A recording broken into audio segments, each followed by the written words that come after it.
Las opiniones y comentarios expresados en el siguiente espacio son exclusiva potestad de quienes lo emiten. Esta empresa televisora exime su responsabilidad o participación en los mismos.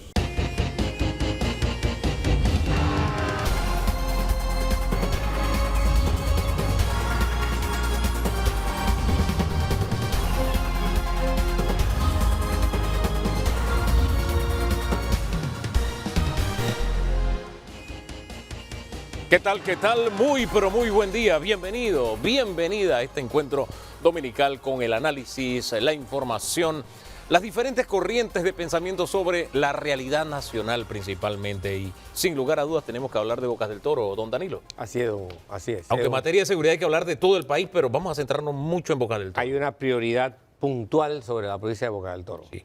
Y hay preocupación e interés por diferentes sectores. El ministro de Seguridad nos acompaña. Con él comenzamos el día de hoy. Frank Ábrego, bienvenido, señor ministro. Gracias, buenos días. Señor ministro, el rosario de señalamientos hacia la fuerza pública, violación de derechos humanos, violación a la Constitución, a convenios internacionales, está sobre la mesa y está en el debate, señor ministro, por lo que ha pasado Bocas del Toro en estos últimos días.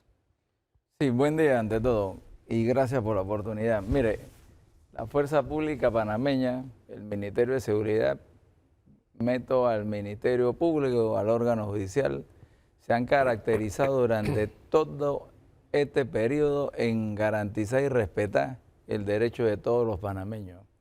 ¿Verdad? Bajo ese concepto, a pesar de que hay garantías fundamentales que están suspendidas en la provincia de Bocas del Toro, inmediatamente se ha detenido en algún tipo de allanamiento a alguna persona y en compañía, en muchos de esos casos, de las autoridades competentes de la provincia de Bocas del Toro, a pesar de que el documento que podemos llamar, el decreto de gabinete que declara el estado de urgencia nos faculta a allanar sin la autoridad, lo hemos hecho de esa misma forma en compañía de todas las autoridades. Evidentemente, con todo el proceso que conlleva eso a la detención de una persona en busca de plenas pruebas, que la hemos obtenido en la mayoría de los casos donde las personas han tenido algunos de los enseres que fueron robados durante los actos vandálicos que se dieron en la ciudad de Changuinola. Esto nos lleva a que hemos respetado en todo momento el derecho de las personas y lo hemos puesto a orden de las autoridades que les ha correspondido en su momento dado. En el tiempo promisorio, a pesar de que tuviéramos más tiempo del que normalmente la ley ordena, lo hemos hecho sobre esa misma medida, lo que se hace cotidianamente todos los días en cualquier estación de policía de Panamá. Sin embargo, señor ministro, en redes sociales, en mensajes de WhatsApp, el país es testigo de cualquier cantidad de videos donde se ve a la policía actuando a la fuerza, entrando a las residencias, llevando incluso a personas mayores a la fuerza. No necesariamente como usted nos lo está pintando. Bueno, lógicamente, yo vi un video, tengo que decirlo, no voy a mencionar a nadie, pero la entrada de esa casa se hizo partiendo del hecho de que las unidades nuestras van sobre la información de que hay armas de fuego en esa residencia, ¿verdad? Entramos con la mayor precaución. Por lo general las personas no nos reciben con flores y en lo mejor de los casos tratan de agredir a nuestras unidades. Lógicamente, fuerza conlleva fuerza para las capturas de las personas. Podríamos decir que hasta donde yo veo y tengo entendido, todas las personas que han sido acusadas están a orden hoy día de una autoridad en la provincia de Bocas del Toro. Sin embargo, a la llegada a Veraguas, por ejemplo, vi a una abogada donde describía hechos inhumanos, incluso del uso de un tolete, incluso de una persona que iban a violar con un tolete, que le ponían bombas lacrimógenas para estallárselas en sus partes íntimas, cosas como estas. Señor ministro. Yo pienso que ella ha exagerado bastante. No creo que ella haya estado presente y que pueda decir que ella vio o pueda probar eso. Hemos tratado en todo momento y creo, y no miento, que el defensor del pueblo ha conversado con la gran mayoría de esas personas y él mismo lo ha testimoniado de que no ha habido violación a los derechos humanos de nadie. Es lo que yo he leído que él ha hecho porque él se ha presentado a todos y cada uno de estos centros carcelarios donde hemos llevado a las personas, y él ha sido, tengo que decirlo así, testigo de lo que él entrevistó a las personas, salió y lo reportó. Nadie le puede decir que escribe a favor o en contra de esto, porque igualmente lo ha hecho, ¿no? ¿Era necesario que los detenidos fuesen exhibidos siguiendo la receta de Bukele, sin camisa, cortados al rape y demás? ¿Era necesario esto, ministro? Yo pienso que no, pero los medios de comunicación nuestros han estado presentes en todas y cada una de las acciones. Yo le puedo decir que en la provincia de Boca del Toro están los reporteros de este canal, de los demás canales de televisión con los que hemos hablado y que están presentes en todas las actividades, tanto en los embarques de los aprendidos como en los desembarques de los aprendidos en la provincia de Chiriquí. Efectivamente, a las personas se les registra, ¿verdad? Se les saca de su casa, se les pone orden de alguna autoridad, y nosotros mismos, viendo de que habían llegado en esas condiciones, inmediatamente procedimos a comprarle una vestimenta, tengo que decirlo de esta forma, ¿no? Chancleta, pantalón, un suéter, ¿verdad? Y los útiles de aseo respectivos, porque ellos venían desde Boca del Toro sin nada, ¿verdad? Salvo los informes de las distintas autoridades y de sus documentos personales. A todas estas personas se le entregó en el transcurso de la noche una vestimenta decente, ¿verdad? Y los útiles de aseo correspondientes. Ayúdame a entender una cosa, ministro. El presidente dio la orden de que se despejaran las vías en Boca del Toro, sí, señor, el día 14, si la memoria no me es infiel, ¿verdad? Y los actos vandálicos se dieron el 20. Cuando se informó del 14, se habló del traslado de contingentes de policías, Servicio Nacional de Fronteras, SENAN, hacia el sector de Bocas del Toro.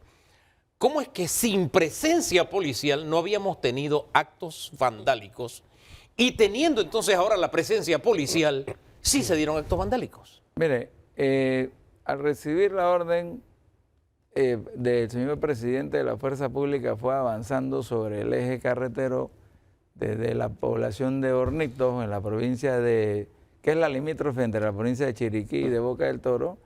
Fuimos a través de toda la carretera principal tratando de restablecer la apertura de la vía. Es decir, desde Hualaca estaba cerrado. Sí, Hornitos. Hornitos, sí.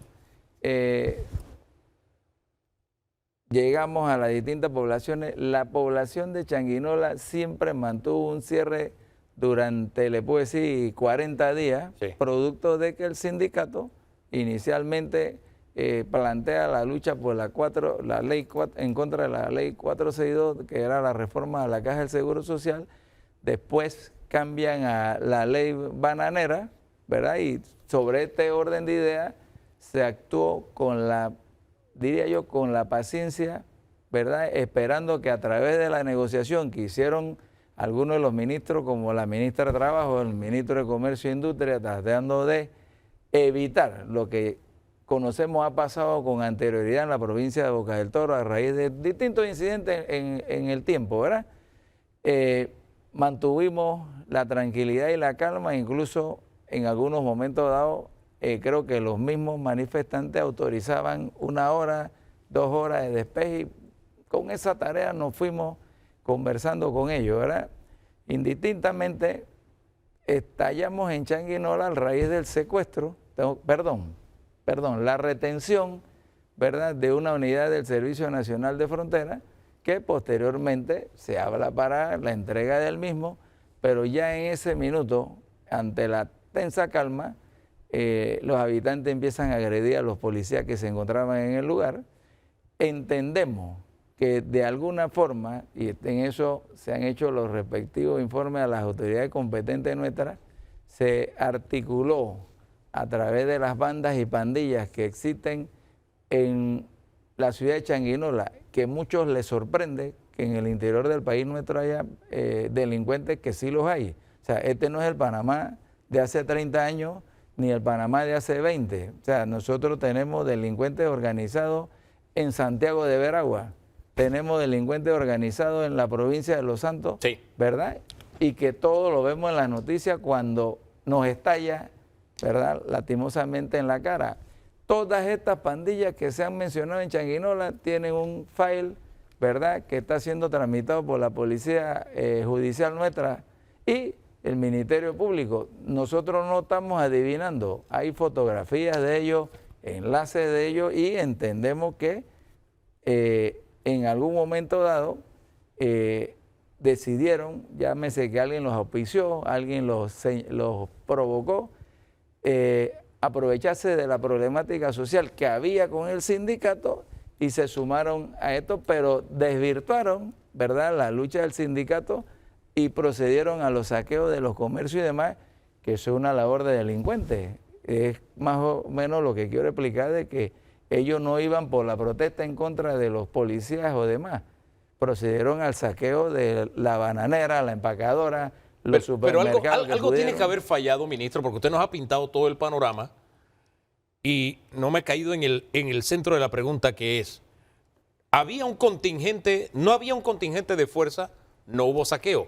Hay un contingente de la fuerza pública y se da el saqueo. ¿Qué falló? ¿No hubo información de inteligencia? O sea, ¿esto lo sorprendió a ustedes como sorprendió al país? Le repito, el contingente que llega porque hay que abrir el eje carretero. Fuimos como en todos lados. Si usted me pregunta, aquí cierran una calle ahorita, en calle 50, lo primero que hace la policía es llegar y tratar de conversar con las personas que abran la vía, o que se hagan a un costado y permitan el libre tránsito de las personas. Igualito llegamos a Boca del Toro, conversamos con los que estaban en los distintos bloqueos que permitieran el cruce, inicialmente tratando de que los ministros que estaban conversando pudieran lograr la reapertura sin uso, ¿verdad?, de la fuerza, por llamarlo de alguna forma. Ya cuando las personas no acceden a esto, estamos hablando del día 19, la fuerza pública tiene que hacer uso de la fuerza para el despeje de la vía, y esto ocasiona que Changuinola, que hasta ese día estaba bajo una, voy a usar la palabra conversación o negociación, estalla, que hubiera pasado el día 1 si la fuerza pública actúa por la fuerza y no con el diálogo que tenía planteado en ese momento el gobierno a través de los señores ministros que estaban viajando constantemente a la provincia. Debo entender entonces que el pie de fuerza estaba en las áreas donde había bloqueo, no en Changuinola. También había presencia en Changuinola. Lo que no se buscaba, y quiero explicarlo de esta forma, es el choque antes de que los ministros que estaban conversando y dialogando no terminaran con esta tarea. Incluso ustedes son testigos de que el secretario general del sindicato firma un documento en la asamblea donde él dice que aprobando la ley abrían todos los retenes y no lo hicieron. Eso cambia totalmente la perspectiva de ese día. Don Danilo. En otras palabras, el uso de la fuerza por parte de la fuerza pública no es siempre por protocolo la primera medida que se toma. Así es. Bien. Una pregunta, porque eso va a depender lo que después voy a decir. ¿Cuál es el número que tiene hasta hoy de personas retenidas o detenidas o procesadas o entregadas al Ministerio Público en Boca del Toro? Mire, nosotros tenemos en la estadística 293 personas que fueron aprehendidas. De esas hay 265 a órdenes del Ministerio Público, ¿verdad? De ellos, de los 293 originales, 28 de ellos pasaron al trámite con el juez de paz, que probablemente, no tengo el hecho aquí, les impuso una multa o simplemente una amonestación y salieron por la otra puerta. De ejemplo, personas que hemos detenido en horas de la noche después del toque de queda, se le lleva al juez de paz y el juez de paz por lo general va a determinar que vaya a su casa o le ponga una sanción. El resto que han sido detenidos han sido producto de las denuncias, ¿verdad?, de los propietarios de los comercios, basado en el hecho de que si yo llevo esta taza y tiene el código del almacén tal, el dueño del almacén dice si ese es mi nevera y la encontramos en la casa de fulano de tal. Basado en eso se le pone la denuncia ante el Ministerio Público, no por la nevera, sino por el hecho de el hurto agravado y el uso de la violencia para llevárselo. Yo quiero destacar eso, Hugo, porque tenemos que imaginarnos cuál es el grado de concentración de violencia que hubo en Boca del Toro. ¿Por qué? Porque si agarramos 6 años, de 2020 a 2026, ese sexenio, el promedio de hurto realizado por cada año durante ese sexenio en Boca del Toro, en toda la provincia, es de menos de 400, es 388. Ese es el promedio de incidentes de hurto. ¿Al año? Al año. Si usted, en toda la provincia. En toda la provincia de Boca del Toro. Si nos fijamos que en Changuinola, en una semana, la fuerza pública ha hecho 293 detenciones de individuos. Aprehensiones de individuos. Estamos hablando de que en menos de una semana se han reportado ya el 75% de los casos que al año tiene toda la provincia en un solo lugar de la provincia. Eso nos da una idea de la magnitud de la violencia que ha habido. Hombre, y además, no solamente eso, Hugo, hay otro dato. En promedio, hay 44, durante el mismo periodo de un sexenio, hay 44 casos registrados de daños a la propiedad de Boca del Toro. En un solo evento de este tipo, ha habido 74, hasta donde yo tengo. Yo quiero digerir toda esta cifra que nos está dando y dejar algunas preguntas en el ambiente. Ya está por vencerse este periodo de urgencia. ¿Será necesario extenderlo, ir a la Asamblea? ¿Es suficiente? E igualmente, ¿qué está pasando en el resto del país? ¿Hemos descuidado el resto del país? Esto y más en segundos nada más, cuando sigamos conversando con el ministro de Seguridad aquí en Debate Abierto.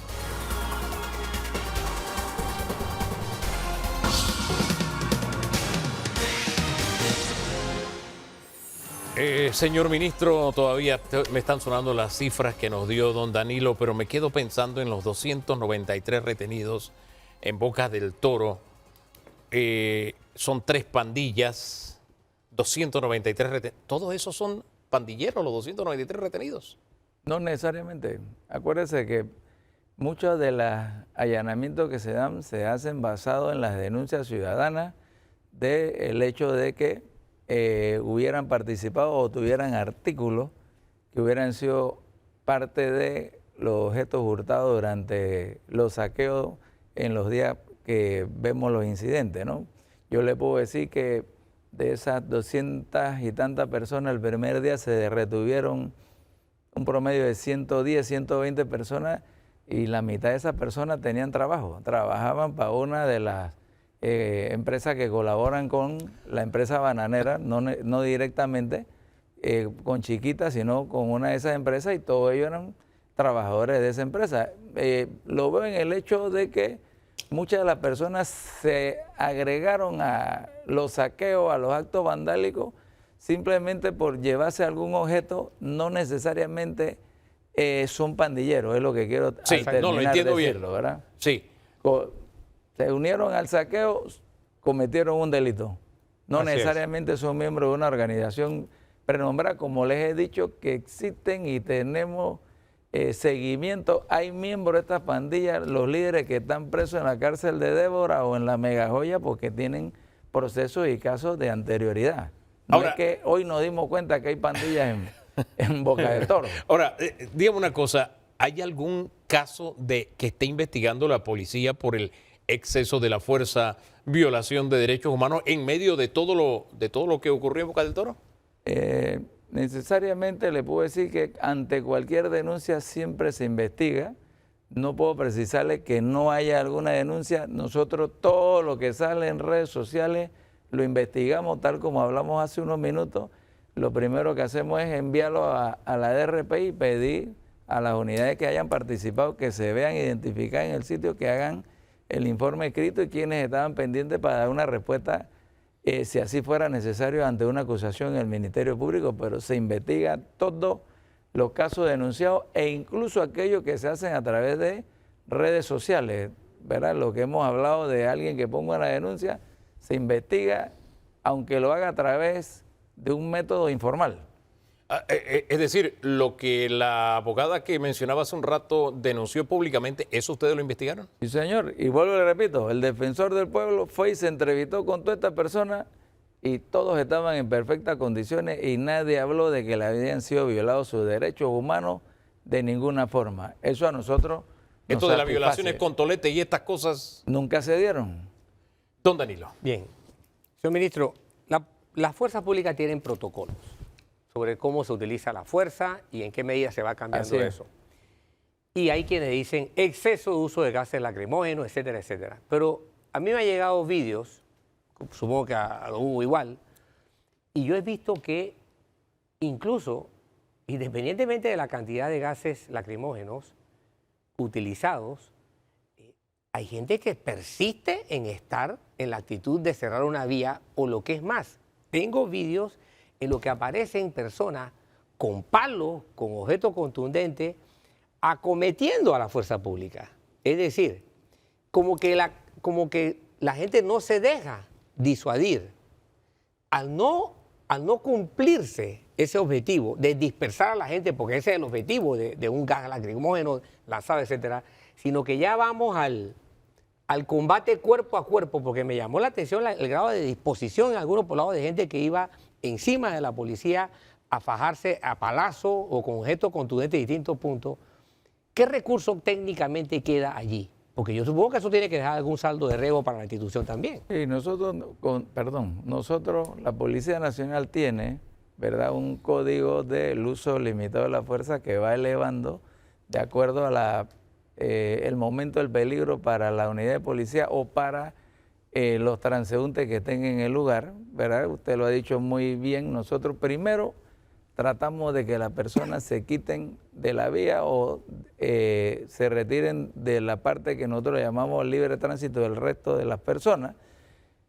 De no hacerlo así, se traen a las unidades de control de multitudes, todavía no hemos arrojado gases, buscando que la presencia de control de multitudes disuada a las personas, que pasa en muchas ocasiones, que entonces las personas buscan la acera o cancelan la protesta y se retiran. De no hacerse así, se usa inicialmente el gas lacrimógeno, ¿verdad?, el que está autorizado por todas las organizaciones mundiales, que se pueda decir que no causen un daño posterior a. Posterior a eso, si existe como usted lo describe, la resistencia, que sí lo hay a través del uso de biombo, de fuegos pirotécnicos en contra de las unidades, pasamos al uso de los pepper ball, que son unas, tengo que describirla de alguna forma sencilla, unas bolas que al tocar a la persona se disuelven y portan gas lacrimógeno igual, ¿verdad? El impacto de la misma, dependiendo de la distancia, ahí veríamos el efecto del golpe, pero nada de eso traspasa a una persona. Muchas veces al usar el pepper ball ya la persona empieza a retirarse, que es lo que nosotros buscamos, y las unidades nuestras que tienen equipo de antitrauma proceden a la captura de las personas que estén en el sitio todavía. Pero es una descripción que puede que en un minuto vamos del diálogo a la confrontación, porque nos encontramos con una respuesta violenta a la persona. Yo puedo decirle que en la gran mayoría de los casos las personas escuchan a los policías, se van a las aceras o, como lo hemos dicho, usted quiere marchar, es un derecho que la Constitución permite, nosotros los escoltamos, les pedimos que por favor ocupen un paño de la vía para que el resto de la ciudadanía pueda pasar. La gran mayoría de las marchas que se han desarrollado en este país durante estos días han sido de esa forma. Ahora, oye, no perdamos de vista que antes de los hechos del 20 lo que hubo fue confrontación en muchos puntos donde había bloqueos, tal como lo describe don Danilo Toro. ¿Cómo cerramos estos 10 días? ¿Se podrá transitar por Bocas del Toro? ¿Será necesario ampliar el estado de emergencia, pedírselo a la Asamblea? ¿Qué nos vaticina? Estamos ahora de que se venza. Perdón. Sí. Mire, no creo que sea necesario extender el periodo de urgencia, ¿verdad? No creo que haya que pedírselo a la Asamblea como tal, pero es una opinión muy personal y técnica mía. Realmente nosotros hoy tenemos la viabilidad entre la población fronteriza nuestra de Guavito con la hermana República de Costa Rica a Chiriquí Grande, donde las personas se están desplazando, ¿verdad?, con completa libertad, ¿verdad?, y tratando de vivir una vida normal. Tenemos un acceso entre la población de Pueblo Nuevo a Hornito, donde todavía las personas que están ahí mantienen la postura de que piden la derogación de la ley 462. Hoy, ayer, todos estos días hemos tratado de conversar a través de las autoridades locales con estas personas de que por lo menos permitan el libre tránsito de las personas, para que en ese orden de ideas la empresa eléctrica, porque creo que ustedes entienden que en ese tramo carretero no hay luz eléctrica desde el día número 1 que dejaron caer casi 70 árboles en la carretera y algunos de ellos impactaron sobre el tendido eléctrico y de data de esa área. Ellos no tienen data mucho antes de que se declarara el estado de urgencia. A razón de eso, hoy estamos esperando una respuesta de que ellos nos digan, ¿verdad?, los términos de apertura todavía dentro del tema del diálogo, de lo que se quiere lograr es la viabilidad.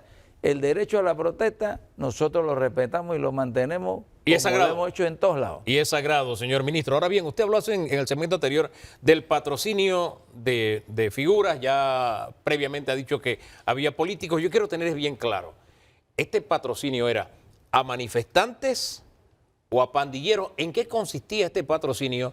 Y usted no ha dado nombres, pero sí hubo un alcalde, el de Changuinola, que dijo, yo no estoy en esa jugada. Señor ministro, ¿quiénes son y a quiénes patrocinaban? Mire, el tema aquí principalmente es que muchos de los bloqueos, ¿verdad?, contaban con la anuencia, colaboración de algunas de las autoridades, no solamente en Bocas del Toro, ¿verdad?, porque en otros lugares del país, hace poco detuvimos al representante de corregimiento de un representante de corregimiento en la provincia de Veragua, que él mismo estaba quemando las llantas, ¿verdad? Y él mismo llevó a las personas ahí. Entonces, todo esto se pasa al Ministerio Público porque entendemos que el señor es una persona electa como tal y necesita otro tipo de manejo, ¿verdad? Él no tiene inmunidad, pero se le da un trato, vamos a llamarle así, diferente por el cargo que ocupa. Esto también nos ha llevado a que hay alcaldes, hay representantes que utilizan los vehículos del Estado, ¿verdad?, para llevarle alimentos, recursos, dinero y demás a las personas que han estado bloqueando la vía y en algunos casos, tengo que decirlo de esta forma, a la ridiculez de en los carros del Estado llevarles piedras, ¿verdad?, para que cuando llega el momento de confrontar a la policía, le arrojen piedra a la policía. Todo eso está documentado, de todo eso hay fotografía y todo eso ha sido pasado con esa información al Ministerio Público, que ellos sean los encargados de evaluar qué parte de la ley violan estas personas y que así mismo lo llamen, diríamos en buen panameño, a capítulo. O sea que la identidad nos la daría el Ministerio Público, ¿no nos la daría la policía? Están en un informe que nosotros hemos presentado y ya creo que todos entendemos que una vez que nosotros entregamos esta información ya es un manejo que tenemos que respetar el derecho de las personas, ¿no? Mire, nos queda muy poco tiempo y yo estoy interesado en el resto del país, es verdad, Bocas del Toro, muchas preguntas y demás, pero el concentrar tanta fuerza en Bocas del Toro ha significado que el resto del país, la seguridad, ¿cómo ha quedado? Quiero establecer, y desde un inicio se lo digo, todos los refuerzos de policía que hay en la provincia de Bocas del Toro son unidades nuestras que están dando de su tiempo libre, del que deberían tener con su familia, ¿verdad?, para mantener la paz y la seguridad en la provincia de Bocas del Toro.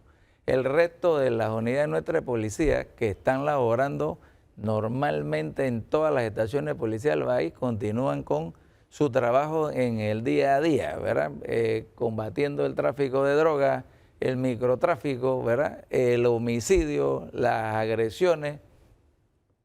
¿No se ha dejado sin seguridad el resto del país? No se ¿Ha habido algún delito que haya destacado sobre otro mientras nos hemos desviado de Bocas del Toro? Le puedo decir que a raíz de esto y de que igualmente en todas las provincias del país hemos hecho un refuerzo a través del personal nuestro franco y le puedo decir que llevamos 26 homicidios menos que el mes anterior, ¿verdad? Teníamos un promedio de 64 homicidios el año pasado, este año llevamos 38. No es que haya una vida que valga más que la otra, pero llevamos 26 homicidios menos en este mes que está ya por cerrar, ¿verdad? Ahora, ministro, ¿en qué medida es sostenible tantos pies de fuerza en tantos puntos distintos? Yo me voy a la parte humana, el desgaste humano, el desgaste físico de las unidades. Uno le llegan los videos bajo la lluvia, bajo el sol, las inclemencias del tiempo. No sé cómo lo llamaron ustedes, disciplina de tropa, no sé cómo están ellos, la parte humana, cómo están. Mire, yo le puedo decir porque yo fui policía por 34 años. O sea, nosotros cumplimos órdenes, somos servidores públicos. O sea, la orden que se nos da la cumplimos. Lo que buscamos los jefes, por lo general, es que estas personas tengan lo mejor que se pueda en el desarrollo de la operación. Ayer yo estuve en la provincia de Boca del Toro y lo único que yo le pedí a los jefes era que cuidaran a la gente, a nuestra gente, que la protegieran, ¿verdad? Que le dieran las mejores condiciones para el desarrollo de su trabajo, una buena alimentación y un lugar donde descansar decentemente cuando dentro de su periodo de trabajo tenga que descansar. Entendemos con esto de que muchas de las unidades nuestras mantienen la moral en alto, siguen trabajando, ¿verdad? Y esperan que a través de las conversaciones y el diálogo que se pueda sostener, cesen los hechos de violencia y que cada panameño se pueda desplazar dentro del territorio nacional como es su derecho constitucional. Don Danilo.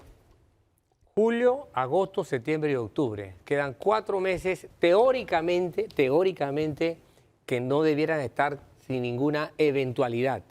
Ya a partir de noviembre la fuerza pública se acoge tradicionalmente a programas especiales de reforzamiento. Es decir, nada más le quedan teóricamente 4 meses de relativa tranquilidad que todavía no comienzan. Esa perspectiva de este año, ¿cómo lo ve con respecto a las necesidades que tiene de reclutamiento, de gente que debe estar vinculada al servicio, de gente que también se le va a ir porque se tiene que jubilar? Claro. ¿Cuál es el balance que usted ve en la fuerza pública? Precisamente en esa tarea hemos venido preparando desde el año pasado a otros grupos de hombres y mujeres que van a ingresar a la fuerza pública. Esta semana, el día miércoles, vamos a graduar 800 nuevos miembros de la Policía Nacional que ya terminan su ciclo de formación inicial y van a engrosar la fila de la Policía Nacional y con esto el reforzamiento de las zonas de policía que presentan el índice más alto, ¿verdad? Y poder combatir con esto el delito donde se requiera. Igualmente hay otro grupo en formación en el servicio aeronaval que entenderemos es la punta de lanza nuestra en el combate contra el narcotráfico, ¿verdad? A nivel de las costas nuestras y de los mares a los que Panamá mantiene bajo protección y vigilancia. Igualmente el Servicio de Frontera está en la formación de 200 nuevas unidades. Con esto esperamos poder reforzar las distintas áreas donde nosotros hacemos presencia a favor de la comunidad. Ejemplo ahorita, y le puedo decir, el día de ayer se hizo una mega operación, por llamarlo de alguna forma, en el área de Chepo. Se detuvieron más de 40 personas relacionadas con bandas que se dedican al microtráfico, a vender la droga en las calles, ¿verdad? En colaboración con el Ministerio Público, ¿verdad? Y que estuvieron presentes en todo momento ahí. Señor ministro, gracias por estar esta mañana con nosotros aquí en Debate Abierto y comparecer al escrutinio público. Muchas de las preguntas que están en el ambiente y esperamos que nos siga acompañando en otras oportunidades. Gracias a ustedes. Nosotros vamos a la pausa, en segundo regresamos porque, mire, tenemos que hablar de economía. Como que decía el señor Clinton, siempre acudo a usted. Se miraba en el espejo, dice que lo tenía anotado en la pared, en el espejo, y decía, es la economía, estúpido. Tenemos que hablar de la economía y tenemos que hablar de la educación. Esos temas están en el tintero en segundo nada más, aquí en Debate Abierto. Ya regresamos.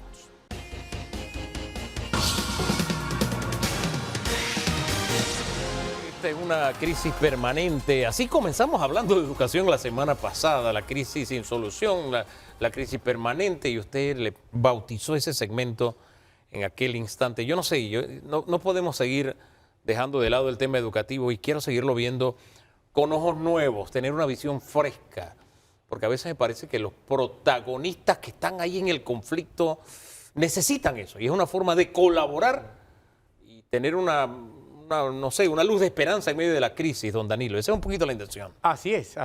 La gente tiene que entender que entre los muchos y terribles riesgos de que los niños y jóvenes no estén escolarizados, es que la probabilidad de que esos niños no escolarizados se conviertan en delincuentes en el día de mañana es muy alta.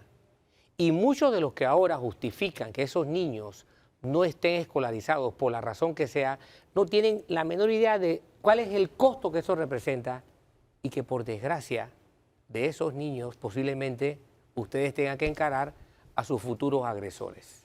Es así como usted lo pinta y quiero verlo desde la óptica de Hugo But, que es especialista en políticas públicas. Bienvenido, tocayo. Gracias. Y también está con nosotros José Jackson Rodríguez, formador integral de jóvenes. Usted forma parte de Jóvenes Unidos por la Educación. Correcto, Sí. así mismo. Gracias a los dos por acompañarnos. Yo quisiera primero pintar el panorama en el que nos encontramos. Un año más con pérdida de clases, un año más con resultados ahora de ERCE diciéndonos 1 de cada 10 niños entiende lo que lee. Uno, lo que nos pintaba bien don Danilo Toro. Quiero saber ustedes qué visión tienen en este momento de nuestra situación, de nuestra educación, principalmente de la pública y en la pública de aquella donde no se está dando clases. ¿Puedo empezar? ¿Está Bueno, bien? tome la palabra el que quiera. Porque este es el tema que ¿A usted le apasiona? Sí, totalmente. Primero, me gustaría contrarrestar un poquito la visión de la crisis. A ver. Porque debe ser una demanda perpetua. Porque también estamos normalizando la crisis de que siempre la educación está hasta la guacha, no se puede hacer nada. A ver, porque los resultados de ERCE o sea, se tienen que ver no de una manera emocional, sino de hechos. O sea, el nivel de lectura aumentó. Y eso es algo positivo. Sí. Eso es algo positivo. Estamos hablando de que la mitad de los peladitos no logran los niveles básicos de lectura. Eso es cierto, eso es lo que dice el informe. Pero disminuyó la cantidad que estaba en ese pedazo de la población. Y aumentó el número de muchachos que sí entienden, que estaban en el grupo más alto. O sea que los resultados de ERCE, más allá de que es que Panamá no sabe hacer nada, no. Sí tenemos resultados alentadores. Tal vez puede ser un mix de sentimientos que llega, porque sí, el 50% está en un grupo bajo. También cuando nos vamos más arriba, ese es de tercer grado, cuando vamos a los estudios de sexto grado, el 72%, y aquí tengo el dato del mismo informe, el 72% no tiene el nivel básico en lectura y el 90% en matemáticas. Sí, yo lo dije al revés. Sí, o sea, pero igual es cierto que estos son números que nos deben preocupar y que debemos estar en perpetua demanda. Sin embargo, Panamá sí tuvo un incremento en lectura que debemos reconocer. Ahora, más allá de los números de matemática y lectura, también hay que prestarle atención a las habilidades socioemocionales que nos brinda el informe. Bajamos un punto en varias habilidades socioemocionales. Claro, tal vez un punto no sea que, wow, no es tan, no tenemos que preocupar, pero estamos hablando aquí de empatía, que bajó un punto. Estamos hablando de inclusión. O sea, si a tu salón llega un muchacho de otro país, ¿cómo te sientes? Si llega un muchacho de otra religión, ¿cómo te sientes? Y esas son cosas que tenemos que pelarle el ojo.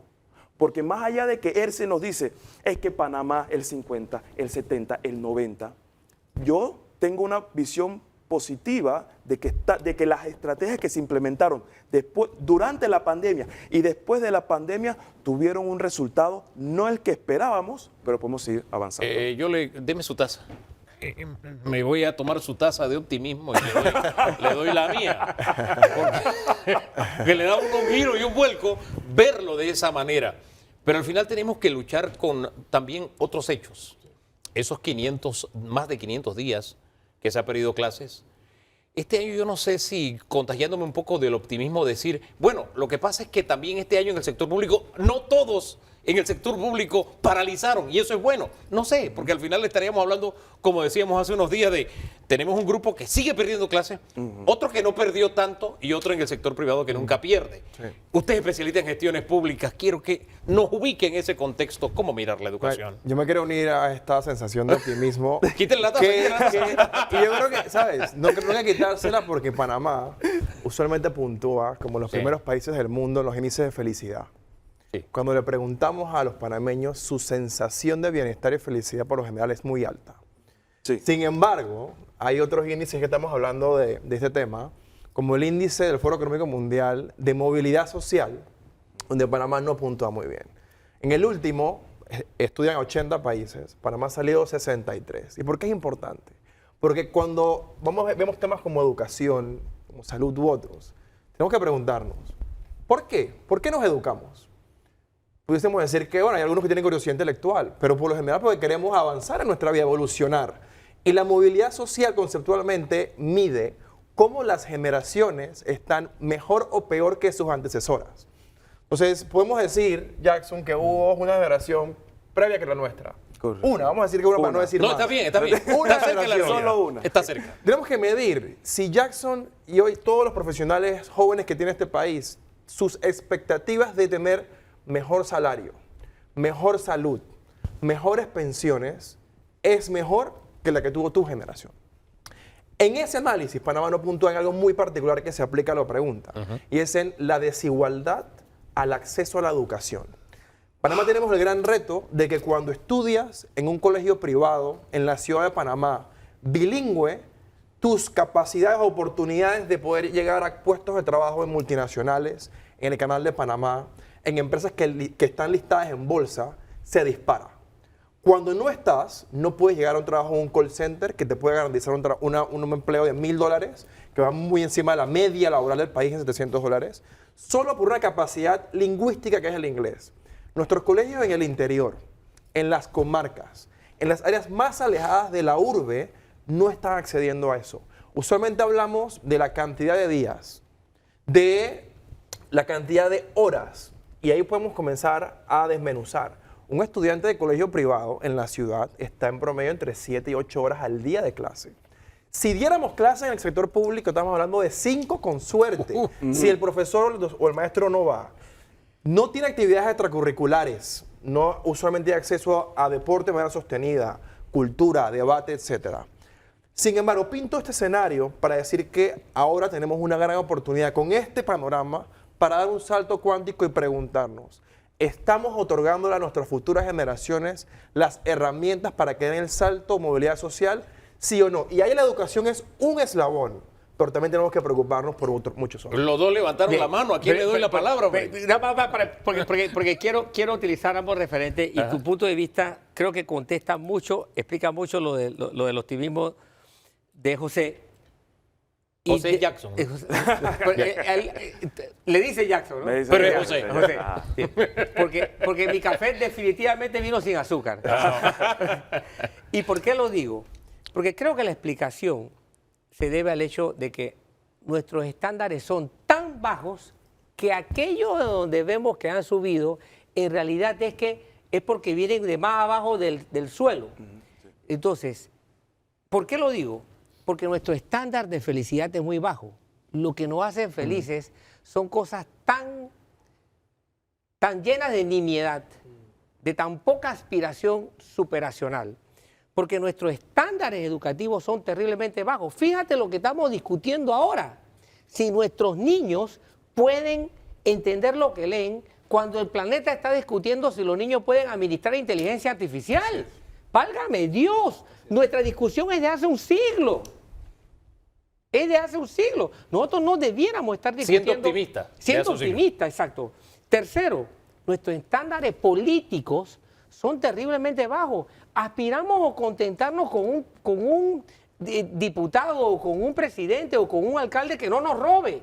¿Esto qué es? O sea, tenemos que satisfacernos con tan poco que cuando encontramos a algo o a alguien que llena un poquito esa necesidad primaria, estamos a nivel de necesidades biológicas, entonces sentimos que progresamos.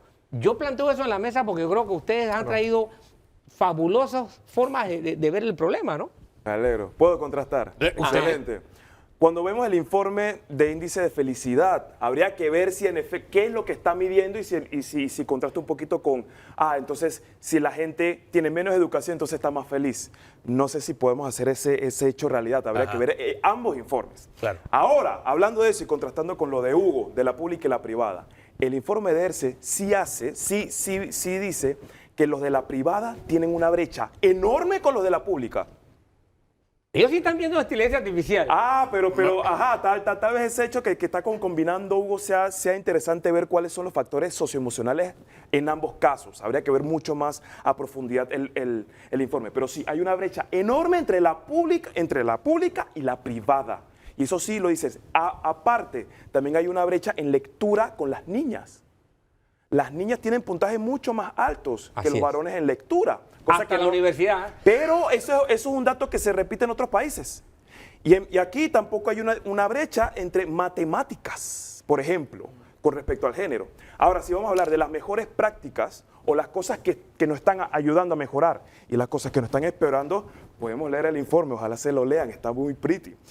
Aquí dice que se asocian con mayores aprendizajes la asistencia a educación preescolar, el número de días de estudio a la semana, que eso habla mucho de lo que está diciendo Hugo, las expectativas educativas de los padres, el apoyo al aprendizaje de los estudiantes por parte de los docentes y las condiciones estructurales, así como el nivel socioeconómico de la familia y el de las escuelas. Aquí hay un pedazo aquí de los indígenas. ¿Cuál es el nivel educativo de la población indígena? Y no es sorpresa para nadie de que es muy bajo. Ahora, teniendo todo este panorama que hacemos, porque de pronto nos hacen felices pequeñas cositas, como yo soy hijo de la educación pública, como yo estudié en la Escuela Santiago de la Guardia Arrue, allá en San Miguelito. Su servidor también.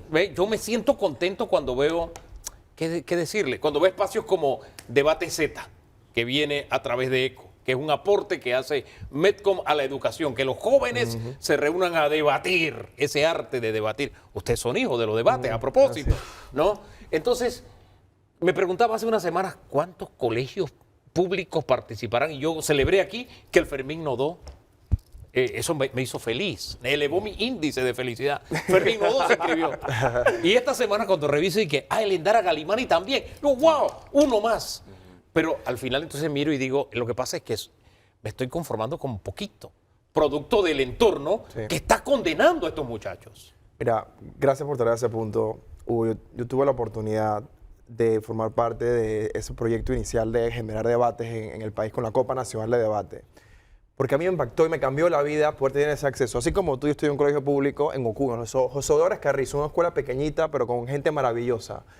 Y la vida, mis padres, por mucho esfuerzo, me dieron la oportunidad de estudiar en un colegio privado en la ciudad de Panamá.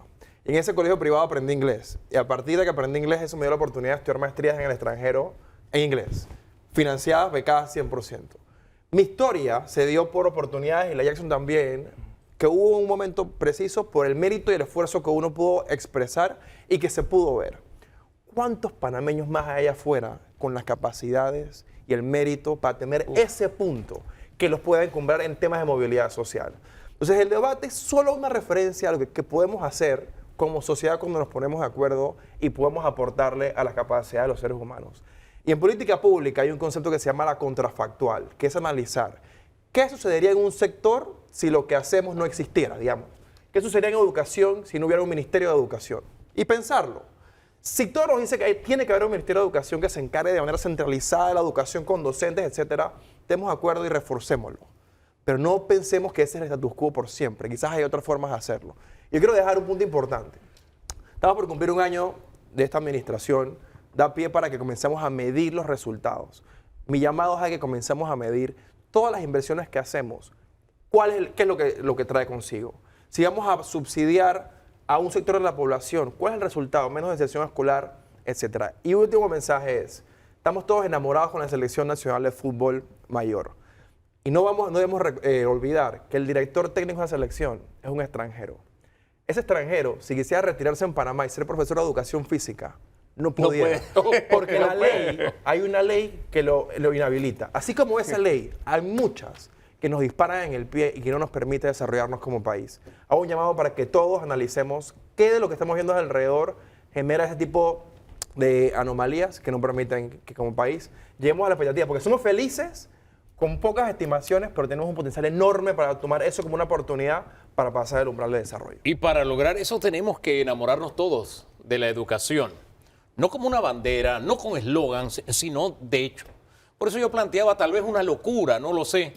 Pero así como nos hemos puesto de acuerdo para que no se detenga el tránsito por el canal, yo siento que la educación no puede detenerse. O por lo menos, tal vez siendo feliz con poquito, en salud, que tampoco por principio estoy de acuerdo con paralizar la salud, por lo menos ahí como sociedad tenemos acuerdo de que si se paraliza, por lo menos se atiende urgencia, por lo menos se atiende, me explico, no sé, que en educación, que si nos vemos forzados a pararla, que por lo menos se atienda algo en educación. No sé si es contentarme con poquito, pero para lograr lo que sea tenemos que enamorar la educación enamorarnos de educación, enamorarnos de educación, y tomo su palabra. Gracias a los dos por colaborar esta mañana, porque es propositivo lo que queríamos hacer y siento que lo alcanzamos. Esto necesita un capítulo 2. No, y 3, y 4, y 5. Y 3, y 4, y 5. Definitivamente, así es. Pausa, señores, reiterándole las gracias y regresamos en segundos porque tenemos que analizar la crisis del agua. Estuve viendo el frenteado del agua suyo. Por ahí va el asunto. En breve, la crisis del agua.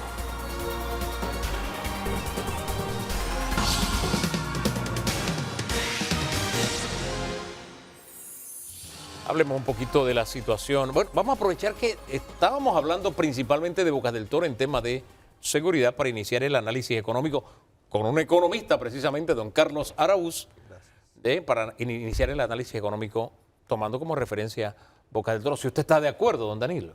Por supuesto, Hugo. A golpe de curul. A golpe de curul. En este régimen de dictadores yo me acojo.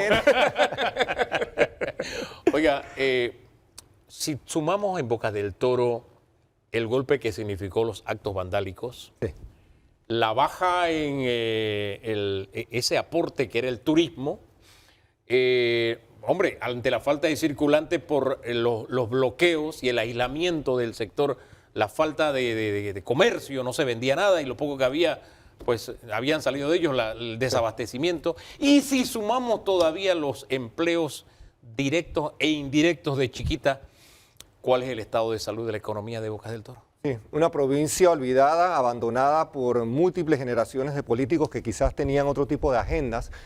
Y ahora, ante la excusa de que la 462 no es conveniente, es nefasta y es abusiva, pues tenemos entonces el desencanto de la masa. Y esto es acumulable y acumulativo.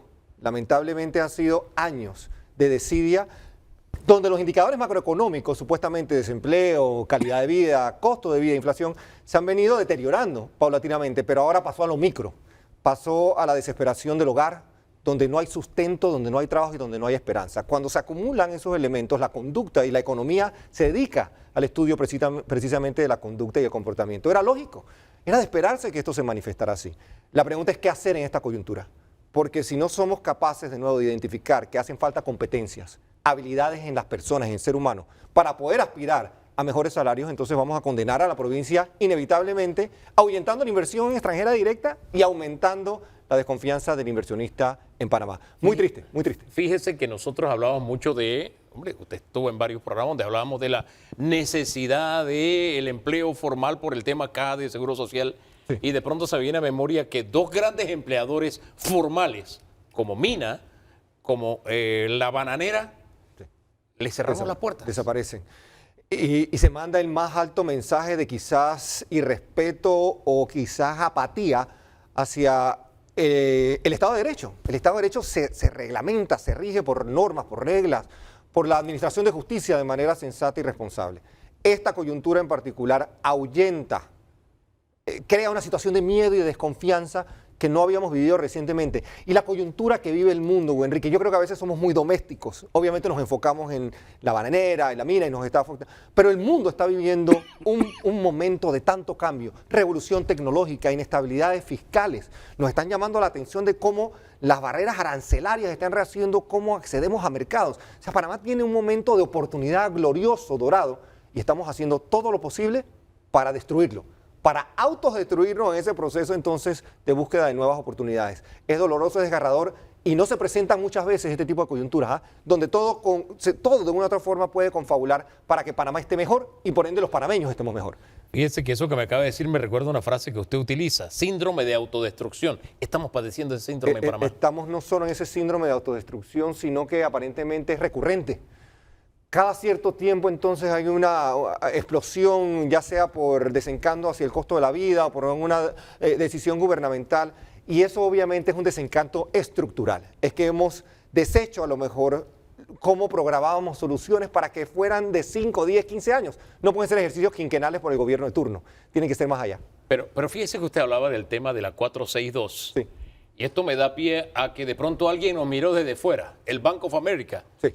Y lo miró con otros ojos. Lo que dijo es, oye, qué bueno que Panamá aprobó esta ley porque están ganando tiempo, es un paso en la dirección correcta para no perder el grado de inversión.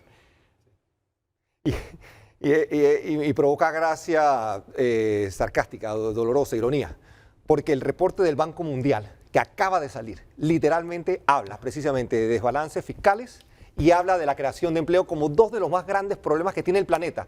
En Panamá los tenemos ambos, pero podemos enfrentarlos. Claro. Y de hecho, atacar el tema de la Caja de Seguro Social, como no lo hicieron las últimas 4 administraciones, es un punto positivo, que tanto el Bank of America, no solo el Bank of America, sí, otros banqueros de inversión y las calificadoras de riesgo. De hecho, el reporte del Bank of America dice que Moody's, la calificadora que nos revisa ahora en octubre y noviembre, pudiese cambiar de parecer y mantener la esperanza hasta el 2026 para ver cómo nos comportamos los panameños en el año entrante y mantener entonces el grado de inversión por un periodo que nos dé por lo menos algo de respiro para rehacer y replantearnos y empezar otras conversaciones que son las más duras, la mina y obviamente el acceso a agua en Río Indio. Ahora, para entender esto hay que tener una visión de país. Los grupos que se mantienen en la derogatoria de la 462, ¿qué mensaje le enviaría a usted para que evaluaran esto que nos están diciendo, que la 462, en ese sentido, el país caminó en la dirección correcta?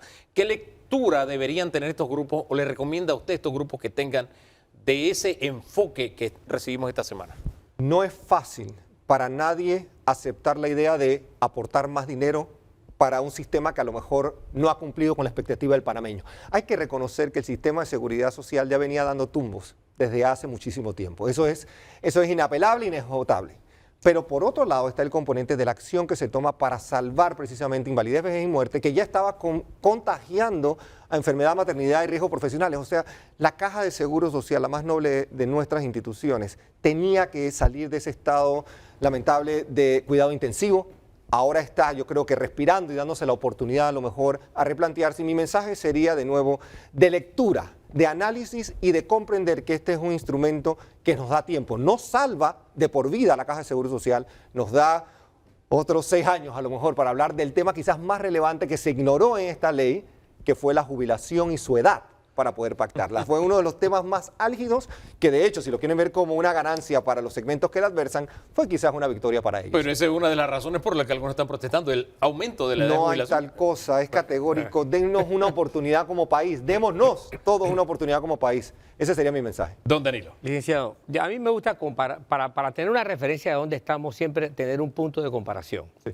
Y quiero compararnos con un año de desgracia y de infortunio como lo fue 2020. El peor de nuestros años en la década y cuidado que en los últimos 50 años. Bien, sucede que el Producto Interno Bruto por provincia cayó en todas las provincias excepto en una. En las provincias que más cayeron fueron en Panamá y Colón, que cayó 21.5 y 21.6%, negativo, ¿no? Sí, caída neta. Sí, sí. En todas las demás provincias cayeron, en la provincia que menos cayó fue la de Darién, que cayó menos 3%, ¿ok? Sin embargo, hubo una sola provincia en la que el Producto Interno Bruto subió, que estaba en ruta de recuperación más fácil. Esa provincia se llama Bocas del Toro. Fue la única que subió 9.4%. Claro. O sea, ¿qué pasó aquí? ¿Qué representa este punto de arranque? Que era la única que estaba en más fácil recuperación que todas las demás. No era que iba a estar mejor que Panamá o que mejor que Colón, no. Sí. Era la que iba a tener un ritmo de recuperación mejor. ¿Y qué representa este punto al que hemos llegado, comparándonos con 2020? Y el efecto rebote que el país experimenta, pues en Boca del Toro fue mucho más llevadero, más asimilable, porque precisamente crece. Pero tenía focos de mercado primario, la agricultura. La bananera estaba produciendo a diestro y siniestro, había algo de infraestructura y había también pues la potencialidad de qué se puede hacer con el sector turístico. Boca del Toro, Isla Colón y demás representan un foco importante. Y eso despierta entonces la esperanza quizás en 2020, 2021 de la recuperación. Pero el desperfecto o el desencanto que vienen con no solo Bocas del Toro, Darién, comarcas, áreas aledañas a la periferia de Colón y de Panamá, donde hay bolsones de pobreza y de pobreza extrema. No podemos negar que los últimos 20 años han sido de bonanza para el país, que se ha trasladado a eliminar pobreza o a disminuirla considerablemente, erradicando ciertos focos de pobreza extrema. En Boca del Toro teníamos y tenemos todavía focos de pobreza extrema, 12, 14, 16%. Pero la situación crítica que no existía en el tiempo de pandemia, es que ahora la gestión de empleo formal, la principal quizás, 5.000 empleos directos que desaparezcan de la noche a la mañana en una provincia como esa, no es recuperable para nada en el cercano plazo. Usted está hablando ahora de un desempleo formal que desde nuestros cálculos andará entre 22 a 25% al final de este mes.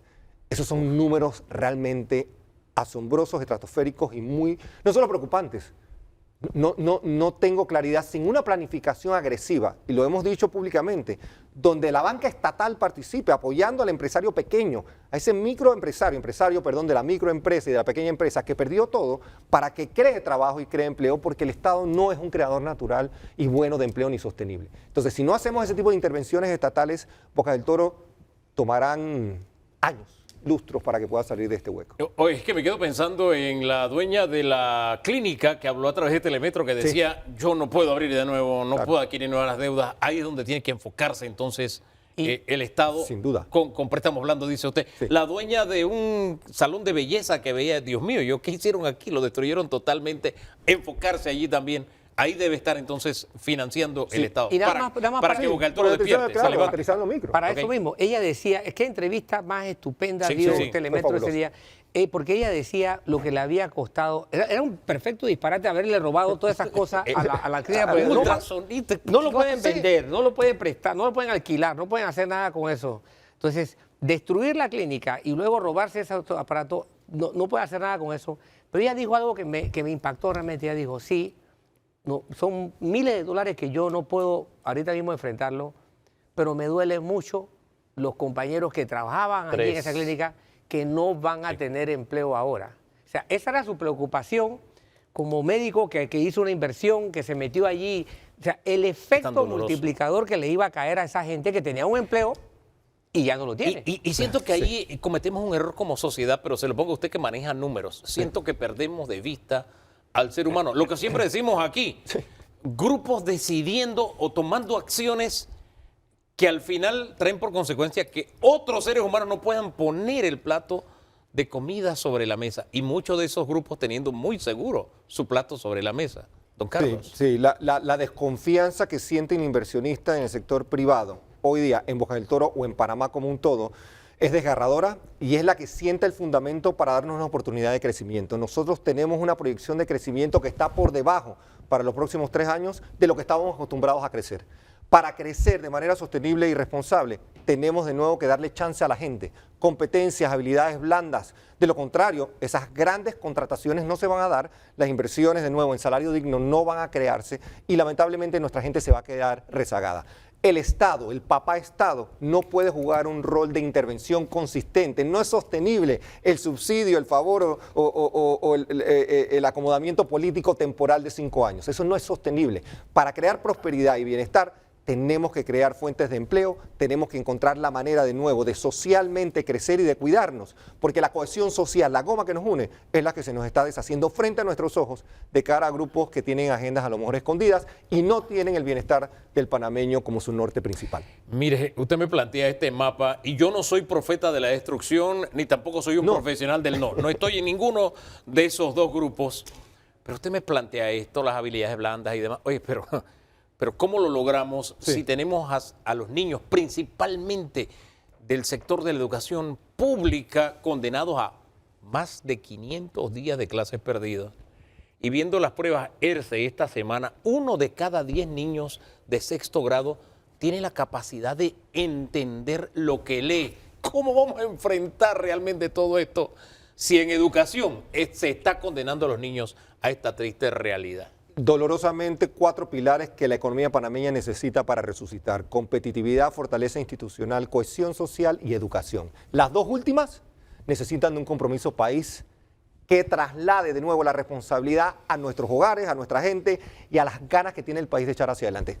No pasa por un gobierno, no pasa necesariamente por las decisiones que se van a tomar a partir del 1 de julio, a lo mejor en la Asamblea de Diputados, pasa por una visión programática, país que entienda que hay temas humanos que afectan lo microeconómico. Hombre, y en la medida que eso lo comprendamos, vamos a salir adelante. Saquémonos ese chip de que no dándole clases a los estudiantes, no hay manera. Dejando de darle clases a los estudiantes también los estamos educando. Eso, créame que si ese fuera el camino, Noruega, Singapur, esos que están allá arriba en los rankings, dirían de que "Hey, vamos a estudiar como estudian en Panamá. Así se aprende más. Ya nosotros tuviéramos varios premios Nobel. No, por favor, vamos a hacer Y las mejores serio universidades eso. también. Oiga, déjele una tarea. Más adelante vienen diputados para cerrar el programa. Comienza también.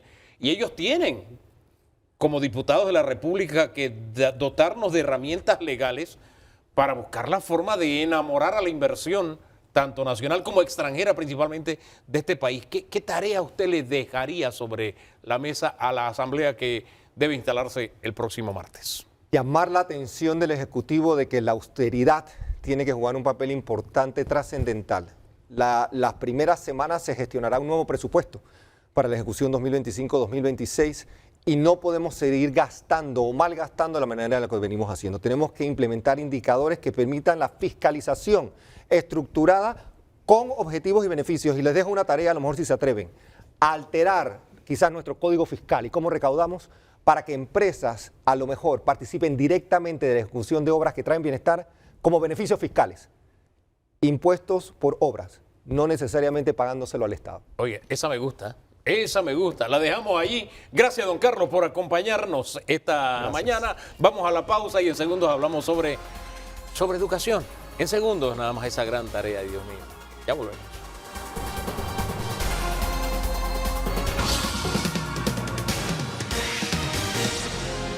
Hablemos del agua nuestra de cada día. Usted puede estar sin electricidad, sin un montón de servicios públicos, aunque algunos no pueden vivir sin celular, don Danilo, pero sin el agua no podemos vivir. Una vez puse una encuesta sobre qué consideraban los jóvenes de nivel universitario que era el peor sufrimiento o castigo que podrían recibir. Y por encima del 90% contestaron no tener celular. Santo. Eso no saben lo que está pasando en Azuero ni viven en Azuero. Esa muestra no es de allá. Porque en Azuero ya vamos para el mes, ya estamos en el mes prácticamente de estar en esta emergencia sanitaria debido al tema agua. Rutilio Villarreal nos acompaña, él está al frente del IDAN. Buen día, bienvenido a Debate Abierto. Buenos días, Hugo, profesor Danilo, buenos días. Buen día.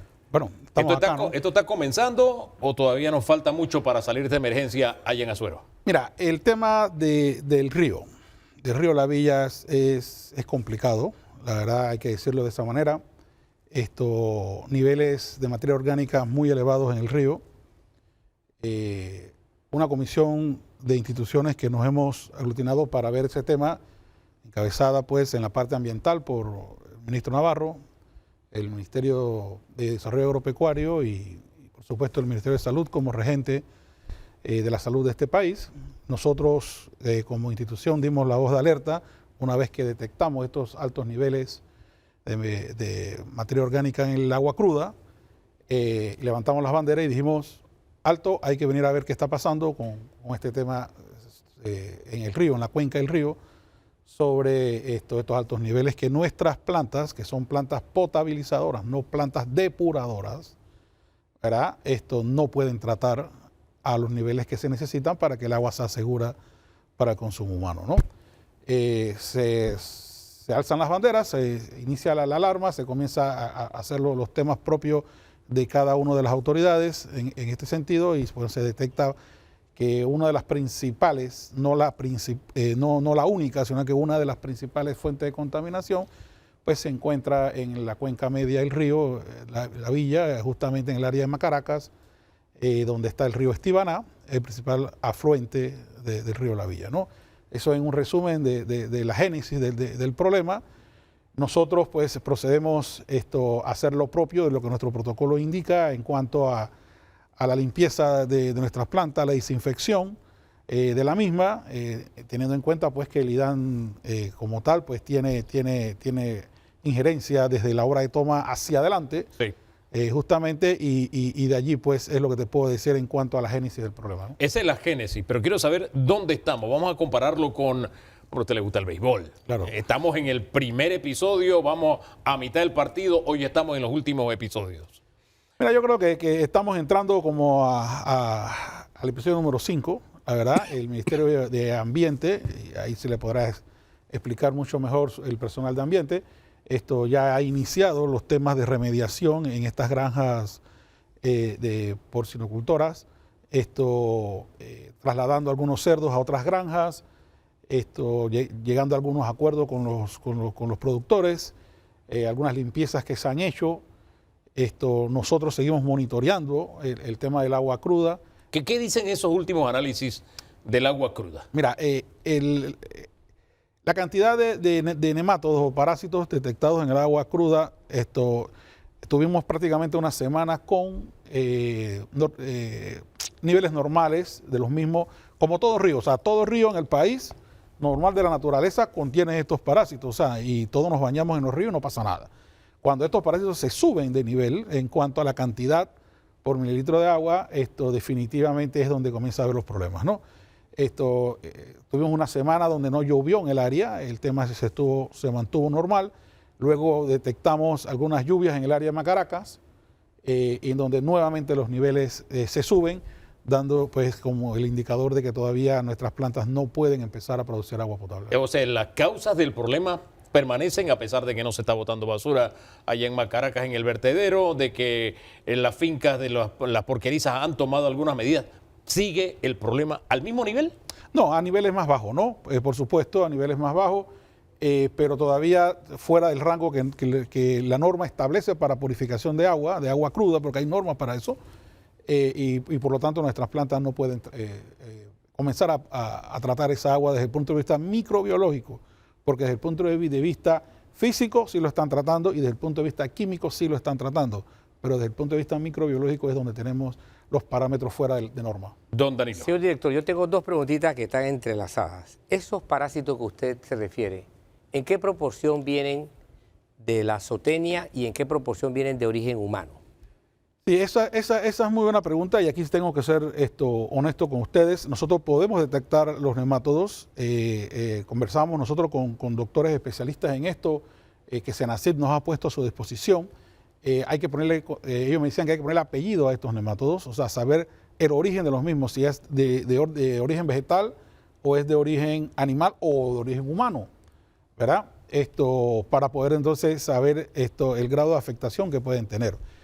Se ha procedido, el Ministerio de Salud ha procedido a que esos análisis se hagan, para poder saber entonces el origen final de dónde vienen estos. Le hice esa pregunta precisamente porque ponerle la lámpara a una actividad económica me preocupa. ¿Y por qué me preocupa? Porque tengo razones para decir lo que voy a decir. Al menos desde el año 2010, el Ministerio de Salud sabía el grado de contaminación que había en varias cuencas de las provincias centrales. Ni siquiera estoy hablando de Los Santos, ni de la villa ni de la provincia. Los Santos, Herrera, Coclé y Veraguas. El Ministerio de Salud contrató a un consultor internacional, Luis Berger, que le hizo un estudio sobre el manejo de desechos y allí aparecen observaciones muy precisas sobre el grado de contaminación que desechos humanos tenían a cuencas hidrográficas. Estoy hablándole por lo menos de 2010, no sé si antes, sé que antes había leído noticias, contaminación por atracina, etcétera, pero en materia humana, 2010. Entonces estamos hablando de algo viejísimo, o sea, hemos descubierto que el oxígeno está en la atmósfera. ¿Por qué? Sí, eso es excelente pregunta y definitivamente hay estudios antiguos, como usted lo está diciendo, del río Lavi, desde 1980 y tanto, creo que es el último 81, por ahí hay un estudio en esa época INRENARE, en donde ya comenzaban a ver las trazas estas que usted está diciendo. Falta de actuación, que a todas luces claro que sí. Nuestros laboratorios lo que hacen es detectar que el parámetro está fuera de norma y dicen stop, hay que actuar, ¿verdad? Y eso es lo que estamos haciendo responsablemente, actuando porque es que definitivamente ya los niveles sobrepasaron las normas permitidas y ya no podemos seguir, ¿no? ¿Qué están diciendo los análisis previos a este año? Es decir, trato de interpretar lo que dice don Danilo todavía mucho más allá, porque se supone que permanentemente el IDAN hace estos análisis. ¿Qué estaba diciendo hacia los años anteriores? ¿Se estaba consumiendo el agua a pesar de estar contaminada? No, a ver, y eso es aclararlo y explicarlo. Venga. Definitivamente, los niveles de microorganismos en el río podían ser tratados por nuestras plantas. ahora se detecta que ya los niveles son tan altos que no podemos tratarlo en nuestras plantas. O sea, el tiempo de concentración, las dosis de cloros que tenemos dentro de nuestras plantas ya no son capaces de oxidar este tipo de microorganismos y por tanto, pues no estamos cumpliendo la norma. Pero ese es el final de la tubería, esa es la detección de la contaminación. El origen, que es la contaminación en sí misma, las viviendas, las urbanizaciones que vierten a las cuencas, el manejo de los desechos, ¿por qué no tener una política de detección, no al final de la tubería, que es cuando detectamos los exámenes, las pruebas bioquímicas, sino al principio de la tubería? O sea, porque yo sigo pensando que la detección por exámenes es como contar los muertos después del incidente. Claro. La cosa es que no haya muertos que contar. Sí, mira, y eso es algo que como país tenemos que replantearlo, ¿ah? Y es lo que nosotros hemos denominado y venimos diciendo desde que llegamos acá, que debemos trabajar, y en efecto hemos hecho algunas reuniones al respecto sobre la gobernanza del agua. Nosotros tenemos que ir a ordenar realmente el tema de la gobernanza del agua, porque hoy por hoy el IDAN, y aquí no me estoy excusando, pero el IDAN es un usuario de las cuencas, toma el agua cruda de la cuenca tiene que ser vigilada por otro ente, y aparte de ese ente todavía hay otros 2 o 3 actores más que trabajan en esa misma cuenca. Entonces llegó el momento en donde verdaderamente hay que establecer un sistema de gobernanza, no solamente del agua potable, sino porque el agua potable es un subactor en esto, sino de todo lo que sucede a lo largo de la cuenca, que sin duda todo va a ir al río, que al final entonces llega a nuestras potabilizadoras. Nosotros tenemos un administrador de talla mundial de agua, que es precisamente la ACP. La ACP hace algunos años realizó un estudio de cuencas y manejo de cuencas en Panamá. ¿Cómo maneja ACP? Tiene estaciones donde está midiendo a lo largo de los ríos, de las cuencas y las subcuencas, la calidad del agua. Para no caer en lo que dice don Danilo, ¿qué agua me llegó aquí? No, a lo largo del río se está viendo, o de los ríos y quebradas se está viendo cuál es la calidad de agua. De aquellos estudios que hizo la ACP, ¿hay algo que se haya puesto en práctica o algo que ustedes vayan a poner en práctica? Estudios sobre el manejo de las cuencas. Bueno, mira, definitivamente la cuenca mejor conservada es la cuenca del Canal de Panamá. Eso sin duda es así. Sí, pero la ACP hizo estudios y recomendaciones de otras cuencas. Santa María estaba precisamente, también las de Azuero y demás. ¿Algo de eso se aplicó o no se aplicó? Fueron estudios de capacidad de utilización de esas cuencas, ¿no? Definitivamente, hablando de la cuenca del río La Villa, ellos establecieron el potencial de uso y de factibilidad que tenía el uso de esa cuenca. Establecieron 3 puntos de toma de agua para consumo humano en el área de la cuenca, digamos así, media alta, o sea, más arriba del área de Macaracas. 3 puntos muy bien identificados que ya yo conozco, que estuve ya en sitio, donde ellos decían, bueno, definitivamente el río lleva un tema de degradación en cuanto al tema de su calidad de agua. Por tanto, pues nosotros recomendamos de que se muevan esas tomas hacia el área de la cuenca media alta. Por eso le digo, ahí había recomendaciones específicas. No se ha hecho ninguna. ¿Ustedes piensan acoger algunas? ¿Cuáles? ¿O hay que renovar esos estudios? No sé. Mira, eso es un proyecto que sí hay que actualizarlo, sin duda, porque esos son estudios que ya llevan más de 10 años. Pero esos son unos análisis que nosotros hemos... Y no solamente esta administración, sino ya las administraciones anteriores han puesto en tema de evaluación. Nosotros, a nuestra llegada en el mes de octubre, sacamos esos estudios, estuvimos en un foro en el área de Azuero. Es más, la Sociedad Panameña de Ingenieros y Arquitectos en el mes de febrero o marzo nos hizo entrega a nosotros de un análisis muy parecido al que el canal hizo, justamente porque es la solución a muy largo plazo o a largo plazo del agua potable para el área de Azuero. Sin duda, el utilizar la cuenca alta por sus bondades, pues topografía ondulada, que no es mecanizable, ganadería de menos impacto, una serie de temas de uso, protección del montuoso por parte de mi ambiente. O sea, la calidad de agua en ese sector es mucho más pura. Yo insisto en la pregunta sobre ver el problema desde la perspectiva de sus causas, porque yo creo que la película de Azuero se nos va a repetir. Yo puedo mencionarles 4 cuencas, por ejemplo. pero pido disculpas porque no recuerdo el nombre de la señora Hugo. De repente usted sí, porque seguramente usted la entrevistó. La señora de la Guardia. La señora que entregó su vida por la cuenca del río Pacora. Mira, río Pacora. Usted ni sabía que yo decía enseguida. Sí. O sea, esa señora entregó su vida a denunciar lo que se hacía en la degradación de esa cuenca. De esa cuenca. De ese río. Se le metían equipos pesados que destilaban aceite, destilaban combustible, diésel, etcétera. Y la señora entregó su vida a eso y las autoridades jamás la miraron, jamás la escucharon. Y puedo mencionar cuencas como la del río Metetí, ahí frente al donde está la estación de buses de Darién. Yo me paro, cada vez que voy a Darién, me paro a ver cómo está el río y da espanto, horror, en pleno centro de Metetí. O la cuenca del río Caimito. O sea, que está aquí, no está en Los Santos, está aquí en el borde de Panamá Oeste. O sea, y uno se da cuenta que no hay política pública que atienda este problema. No ha habido Estado que se preocupe por esto. Obviamente, algunas de estas cuencas proveen de agua, otras no, pero son cuencas al fin y al cabo, y el Estado ha estado inexistente por décadas aquí. ¿Cuál es la política pública que va a resolvernos esto? Sí, sin duda esto es una pregunta muy amplia. Yo pudiera dar mi punto de vista como director de la institución que es un usuario de estas cuencas. Sin duda la política que la pregunta que usted me pregunta es una política que debe tomar adelante el Ministerio de Ambiente, tal cual lo establece hoy por hoy la legislación. Es cierto lo que usted dice, nosotros lo estamos viviendo día a día en la cuenca del río Pacora. Las veces que este río se alza su cauce, la producción tenemos que bajar la producción porque la cantidad de sedimentos producto de la erosión aguas arriba es tan grande que ya nuestros equipos no las manejan, o sea, las bombas no las manejan.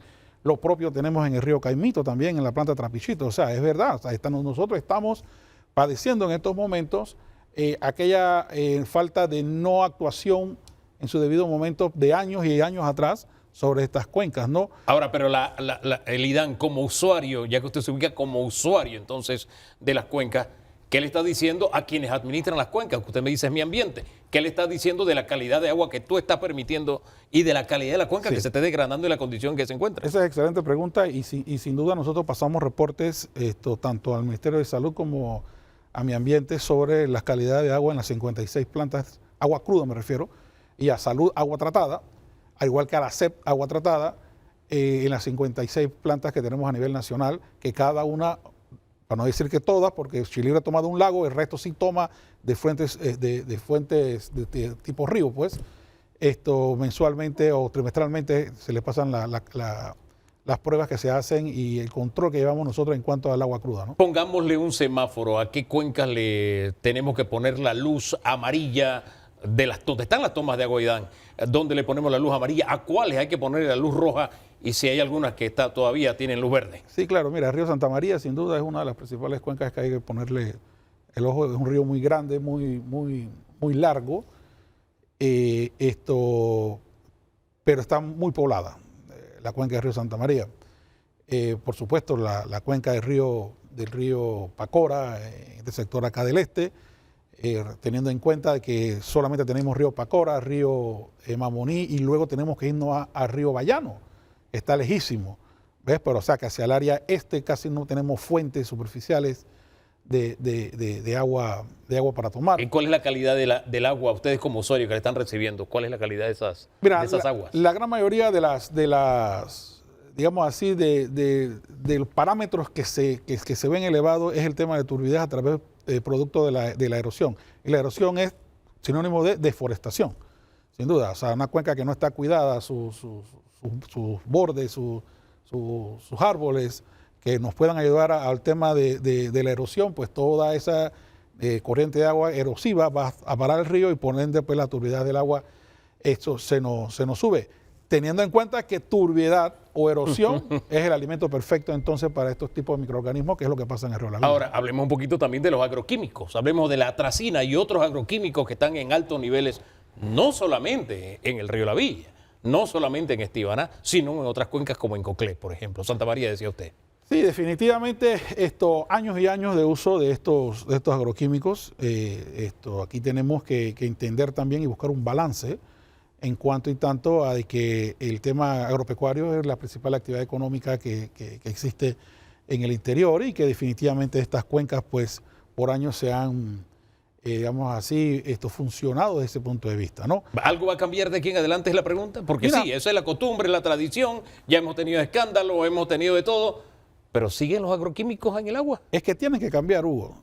Es que tiene que cambiar y eso lo hemos conversado con el ministro Navarro y el ministro Navarro, por supuesto, bueno, ustedes mismos se lo podrán preguntar, tienen un plan muy agresivo con el tema del uso de estos agroquímicos, en donde el ministro del MIDA se ha también involucrado en este tema, porque es sumamente importante ya el uso y control de este tipo de productos. Hombre, al final, vuelvo y repito, nuestras plantas son potabilizadoras, no son depuradoras. O sea, no podemos pretender que dañamos nuestra fuente de agua y luego nuestras plantas tienen que hacer magia para volverla potable. El río Santa María ya pasó por una crisis de contaminación de atracina. La recuerdo perfectamente bien, estamos hablando de más de una década atrás. Y así sucesivamente. Si estamos hablando de que tenemos a Los Santos de Lírica en crisis hoy y a la vuelta de la esquina tenemos desde el sector este hasta Chiriquí, porque, ojo, el río Caldera, sorprendentemente, tampoco está bendito, y ahí hubo un problema desde que se hizo la potabilizadora nueva que se hizo en el Caldera. Estoy hablándole de una fuente de agua formidable que hay en Panamá, que es ese río.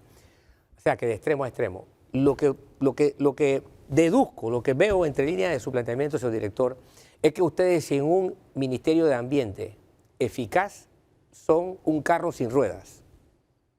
Bueno, sí, podemos decirlo que si los actores no hacemos nuestro trabajo en el tema de gobernanza, pues vamos a tener definitivamente dificultad, ¿no? Esto tiene que ser la mesa de las cuatro patas, o sea, cada cual tiene que hacer su trabajo y definitivamente siendo una de esas patas la población.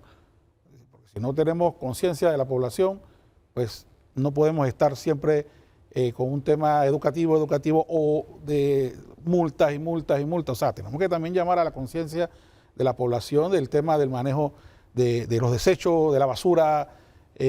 O sea, yo estuve presente ahora cuando ocurrió esto en Azuero, y yo ese río me lo conozco muy bien, Hugo, y ver pasar botellas flotando en una creciente, wow, ya eso nada más lo veíamos. Pero, señor director, no hay que irse lejos.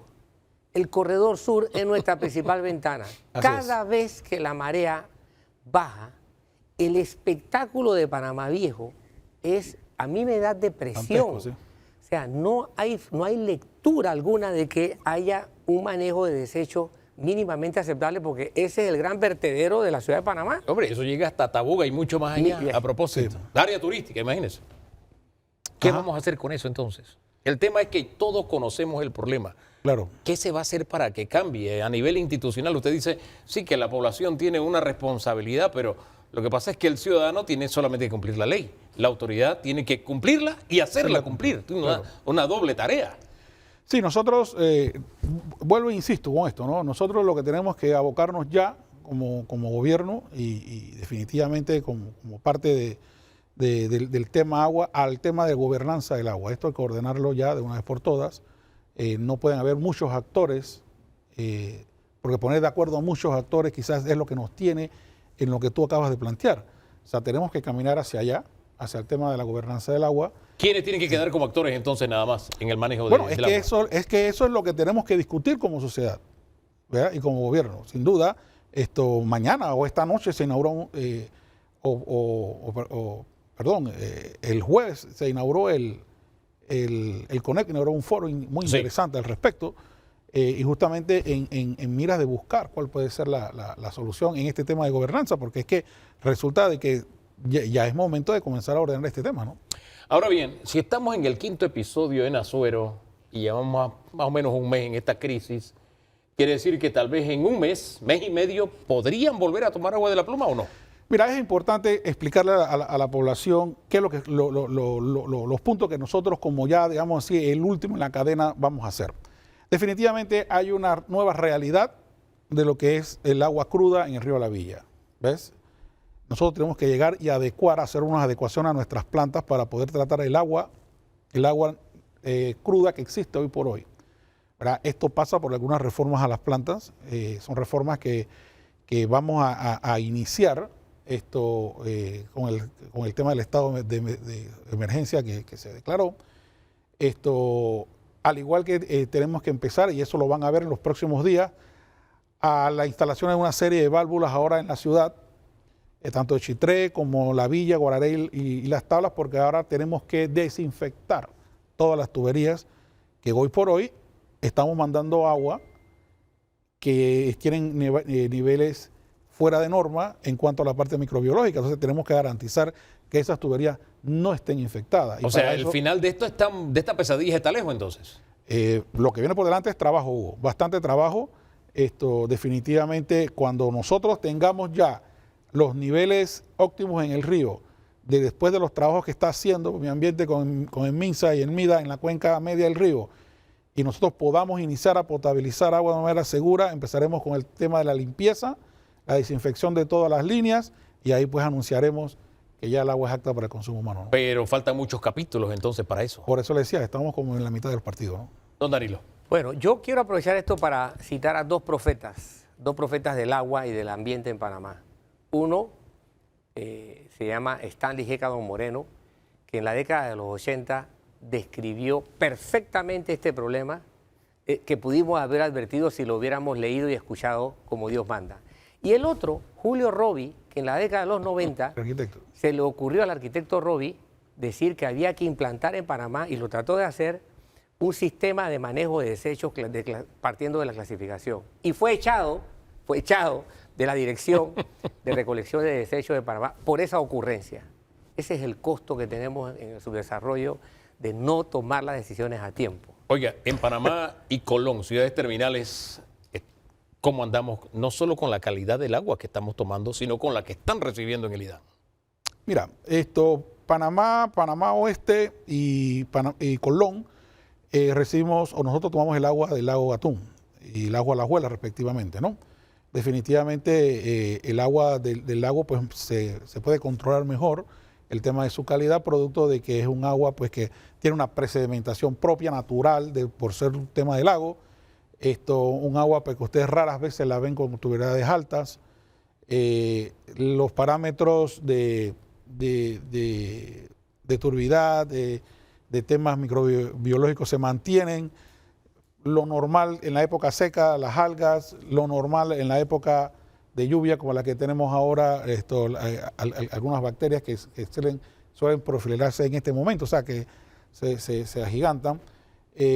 Yo puedo decir que el agua cruda en el agua Atún y el agua se mantienen dentro de los parámetros establecidos. Pero hace poco me tocó tomar por una semana vino con agua con color de vino.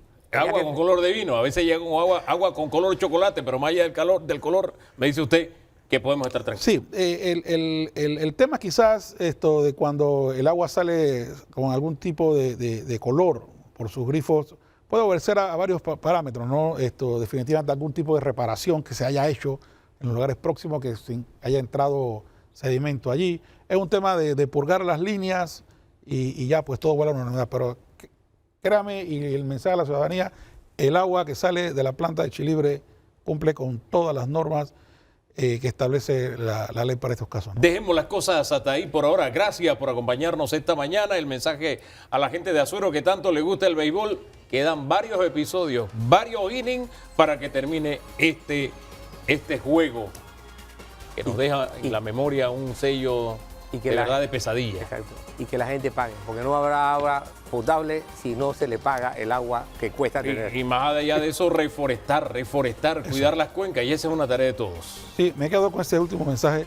Tenemos que empezar a cuidar la cuenca del río La Villa, un río que por años todos disfrutamos, duda, y verlo en el estado donde se encuentra, la verdad que da tristeza, ¿no? El mensaje final es ese: ayudemos al río. Hablemos un poquito de política. ¿Qué va a pasar en la asamblea que se viene? ¿Cómo andan estos acuerdos de recámara? ¿Quién la presidirá? ¿Cómo andan las negociaciones de los votos? ¿Qué es lo que se necesita para llegar a la Junta Directiva? Un poquito de todo eso en segundos nada más aquí en Debate Abierto.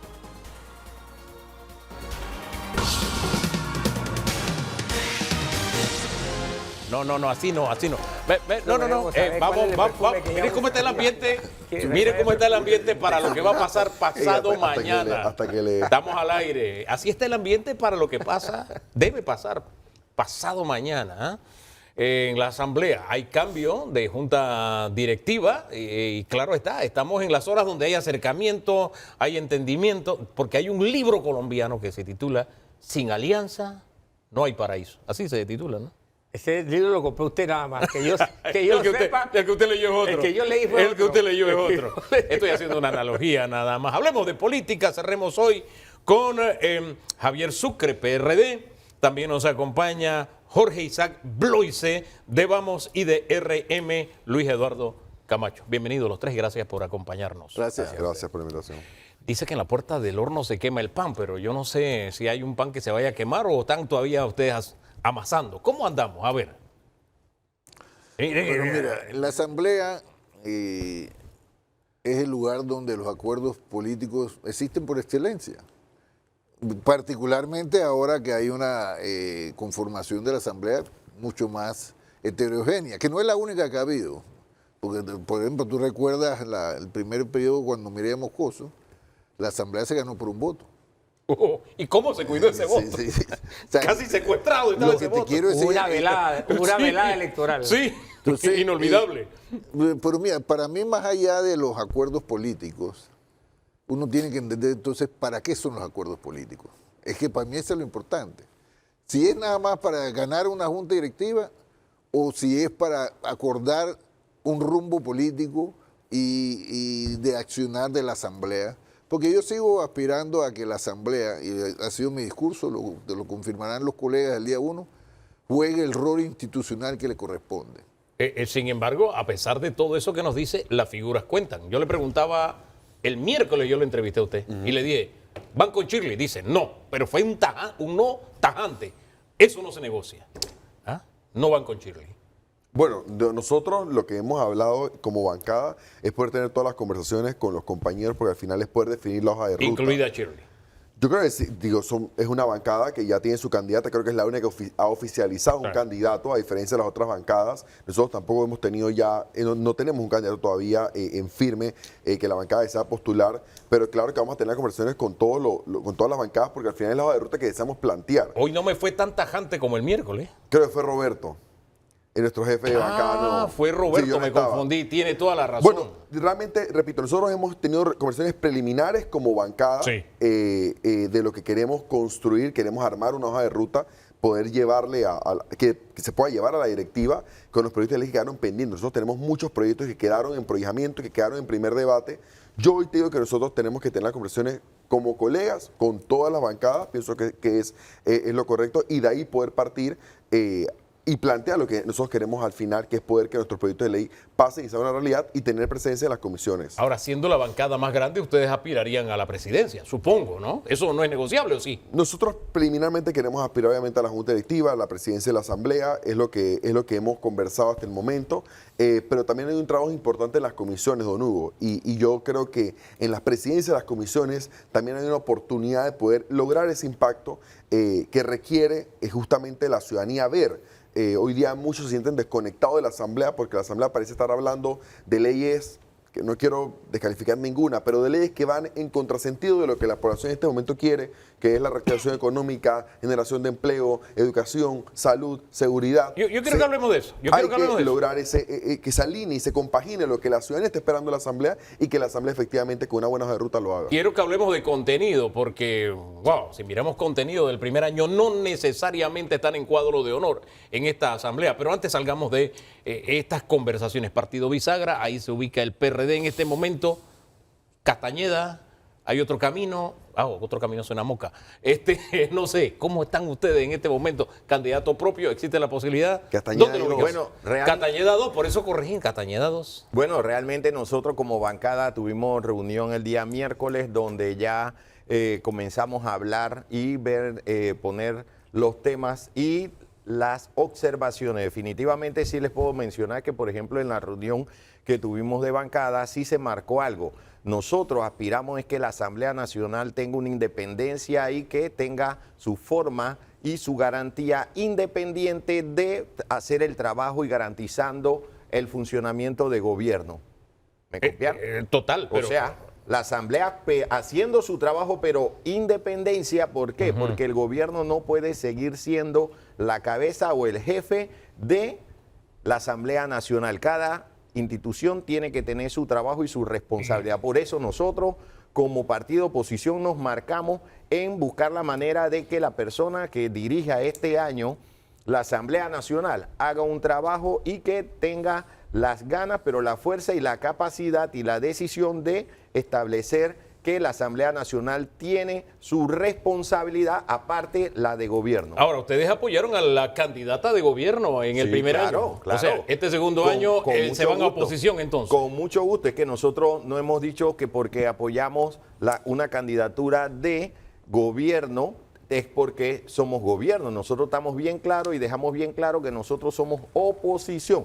Pero definitivamente hay una verdad. Primero que todo, lo que nosotros siempre vamos a marcarnos es que definitivamente como partido oposición marcamos que todo lo que sea bueno para el país, con mucho gusto lo vamos a apoyar. Nosotros apoyamos todas las ratificaciones, casi la mayoría de las ratificaciones. El PRD, los diputados del PRD votamos por las ratificaciones, buscando la manera de garantizarle su gobernabilidad, porque una persona que ganó, que el pueblo eligió, tiene el derecho a poder llevar su equipo y hacer su trabajo. En el camino lo que van trabajando mal y haciendo las cosas mal, entonces hay que darle su cocorrón, o si no, entonces ve cómo logramos que se ponga otra persona que haga el trabajo mejor. Mira, esa posición del PRD tampoco es nueva, no es que ocurre porque si tú recuerdas cuando el presidente Varela, el discurso del PRD fue establecer un pacto de gobernabilidad, un acuerdo de gobernabilidad.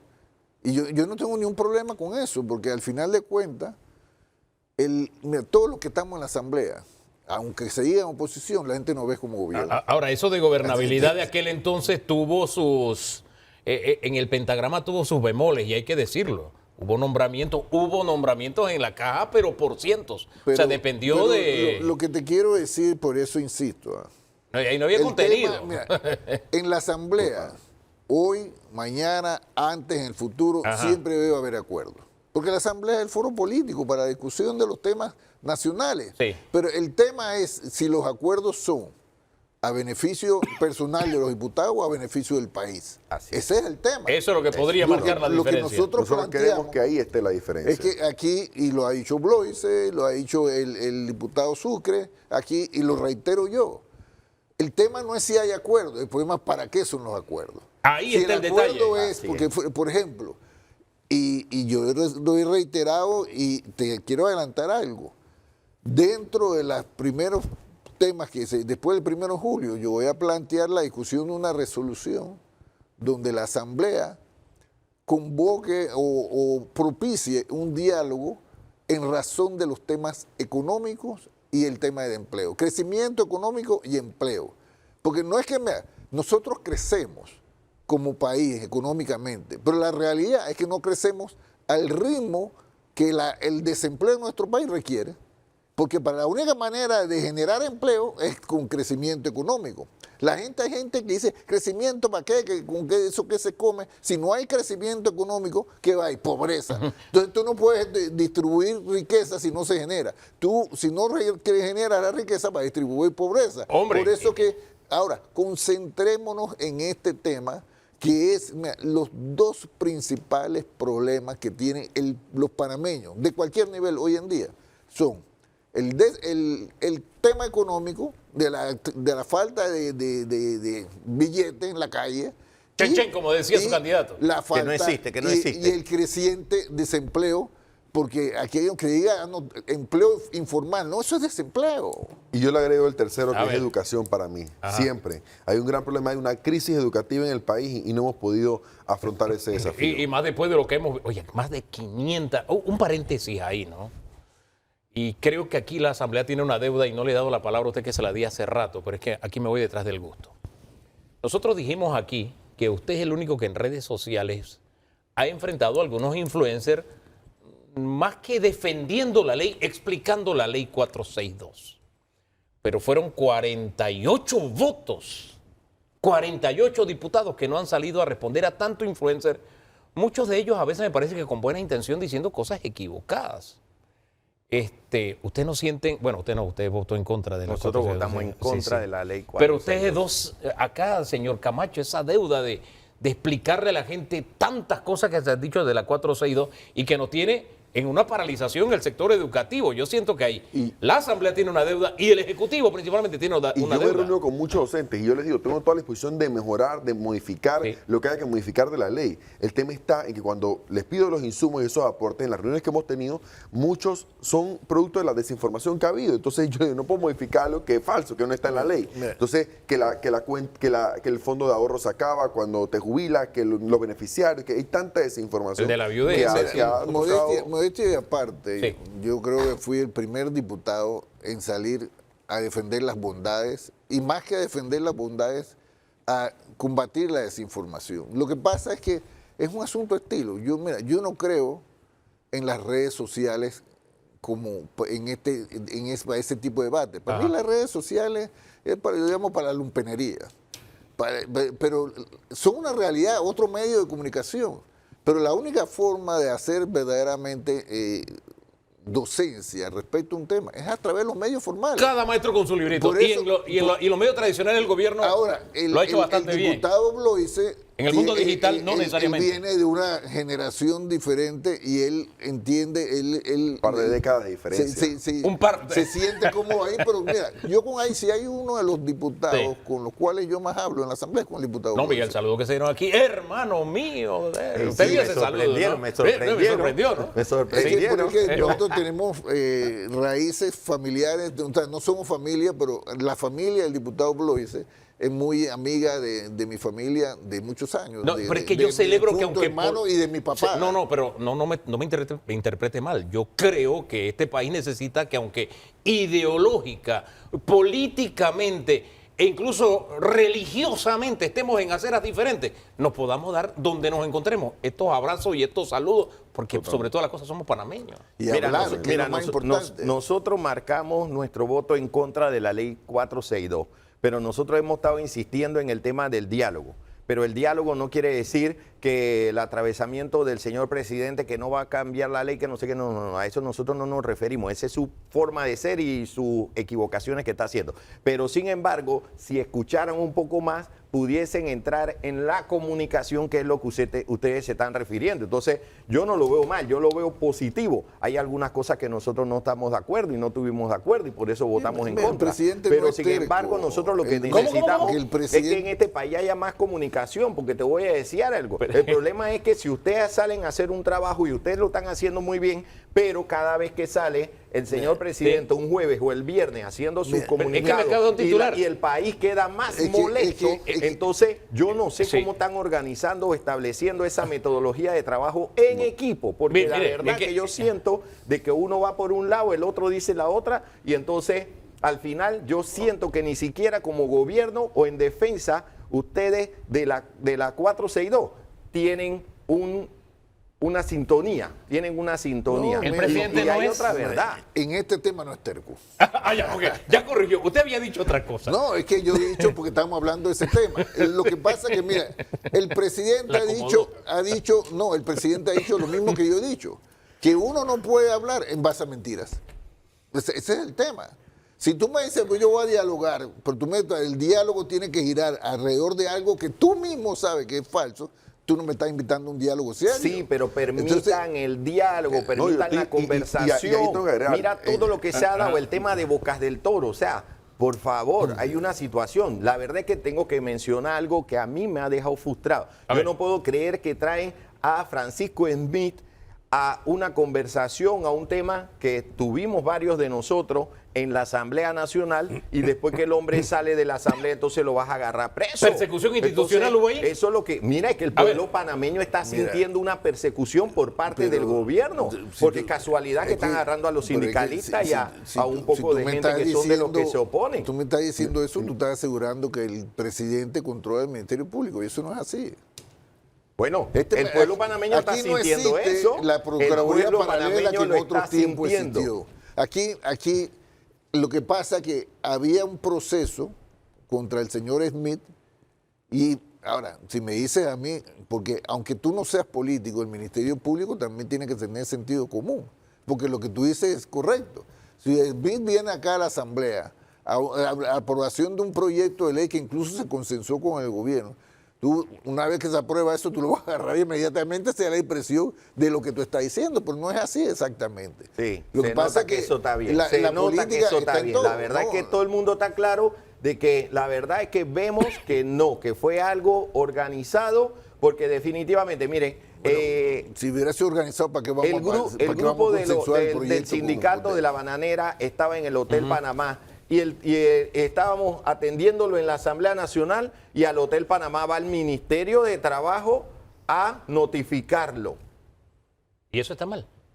Perdón. Le pregunto. Pero ¿por qué no lo hicieron allá en Bocas del Toro? ¿Por qué no lo hicieron? ¿Por qué no lo hicieron en su debido momento? Yo lo que siento es que están haciendo. ¿El Ministerio de Trabajo o la empresa? Voy a decir algo que me preocupa. A mí me parece que también el tema de lo que se ha hecho con el tema de la salsa. El tema de la Nos salimos el 1 de julio. Sí, porque yo pensé que íbamos a seguir por el 1 de julio. Y don Danilo no ha preguntado todavía. Y nada más queda 3 minutos. Pero a mí me preocupa algo. Yo siento, y comparto la preocupación. El que todo lo despido no fue el Ministerio de Trabajo, fue la empresa. Sí, bueno, la empresa. Yo siento que hay una jugada también con la empresa.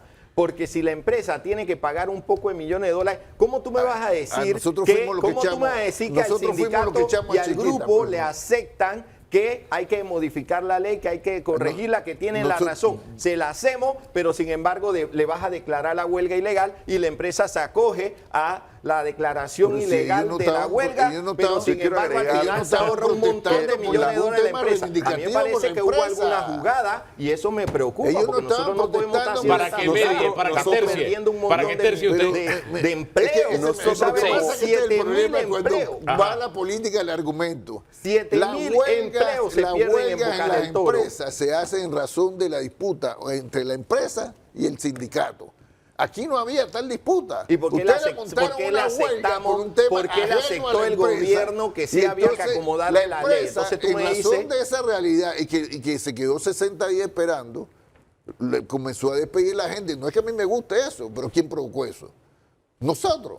La empresa. No, eso lo provocó el radicalismo político. A ver, señor Jorge Isaac. Nosotros nacimos como bancada, la bancada independiente Vamos, que hemos estado en oposición y que hemos podido encontrar, aún siendo un grupo de 20, yo siempre digo, si los 20 fuéramos iguales, los 18 fuéramos... 18, los 18 no son 20 ya. Si los 18 fuésemos iguales, 17 sobraran. No, y es parte del proceso, y es parte de lo que tenía que pasar también. Bueno, pero si los 18 fuésemos iguales, ahora son 15. 17 sobraran. Ahora son 15. No le hagas caso al diputado. Lo importante es entender que nosotros, incluso en esta diferencia, hemos pedido diálogo, hemos pedido poder sentarnos a conversar y nos hemos distanciado de lo que el Ejecutivo ha hecho en muchas de sus acciones con respecto a la ley 462 y hemos puesto el dedo sobre la llave y hemos señalado esas acciones y las hemos denunciado. Sin embargo, también hay que poner en esta mesa y dejarlo planteado que las grandes crisis de este país no son de 10 meses o 12 meses que tiene gestión del presidente. Viene de 5 años donde el PRD también cometió muchísimos errores, que nosotros también los denunciamos. Juan Diego, que es el presidente de la coalición, denunció desde la Asamblea y que sí había ese rejuego del Ejecutivo y Legislativo por 5 años. Ahora me alegra escuchar que el colega Sucre alega de que no debe ser así. Nosotros lo dijimos del año pasado y por eso postulamos a una candidata a la presidencia del año pasado y esperamos este 1 de julio también poder lograr tener un bloque opositor que pueda llevar respuesta a los problemas del país. Pero aquí se estaban peleando la paternidad de la salida de Chiquita. ¿Fue el gobierno o es el gobierno el padre de esa criatura de la salida o es el sindicalismo malentendido el padre de esa criatura? Eso es lo que estaban disputando aquí.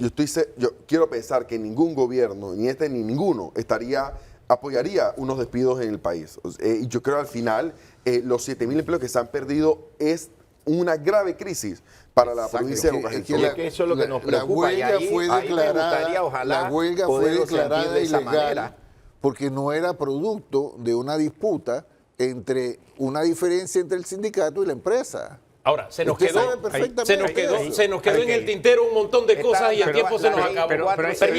Está la ley de los bananeros. Permiso, dejemos las cosas hasta allí, porque el tiempo se acabó. ¿Pero qué tiene que ver la empresa con la ley de los bananeros? ¿Y qué tiene que ver el sindicato también con la 462? Entonces tú me dices que le está dando el argumento. Le está dando el argumento usted a... No, le estoy dando las dos. Le estoy dando las dos. Esa fue una huelga política. Le estoy dando las dos. Mire, yo le propongo una cosa. ¿Política de qué, hermano? ¿Cómo? Porque tú estás de acuerdo y hay mucha gente, la mayoría no está de acuerdo. otra. Cierre el micrófono a los dos como hacen en la asamblea. Don Danilo no pudo intervenir, así que entonces yo voy a dejar que don Danilo tome la palabra y haga un análisis de cierre, porque ya se nos acabó el tiempo, señores. Mi análisis va a ser una pregunta que no puedo dejar de hacer, porque además de diputado, él es vocero del presidente del partido.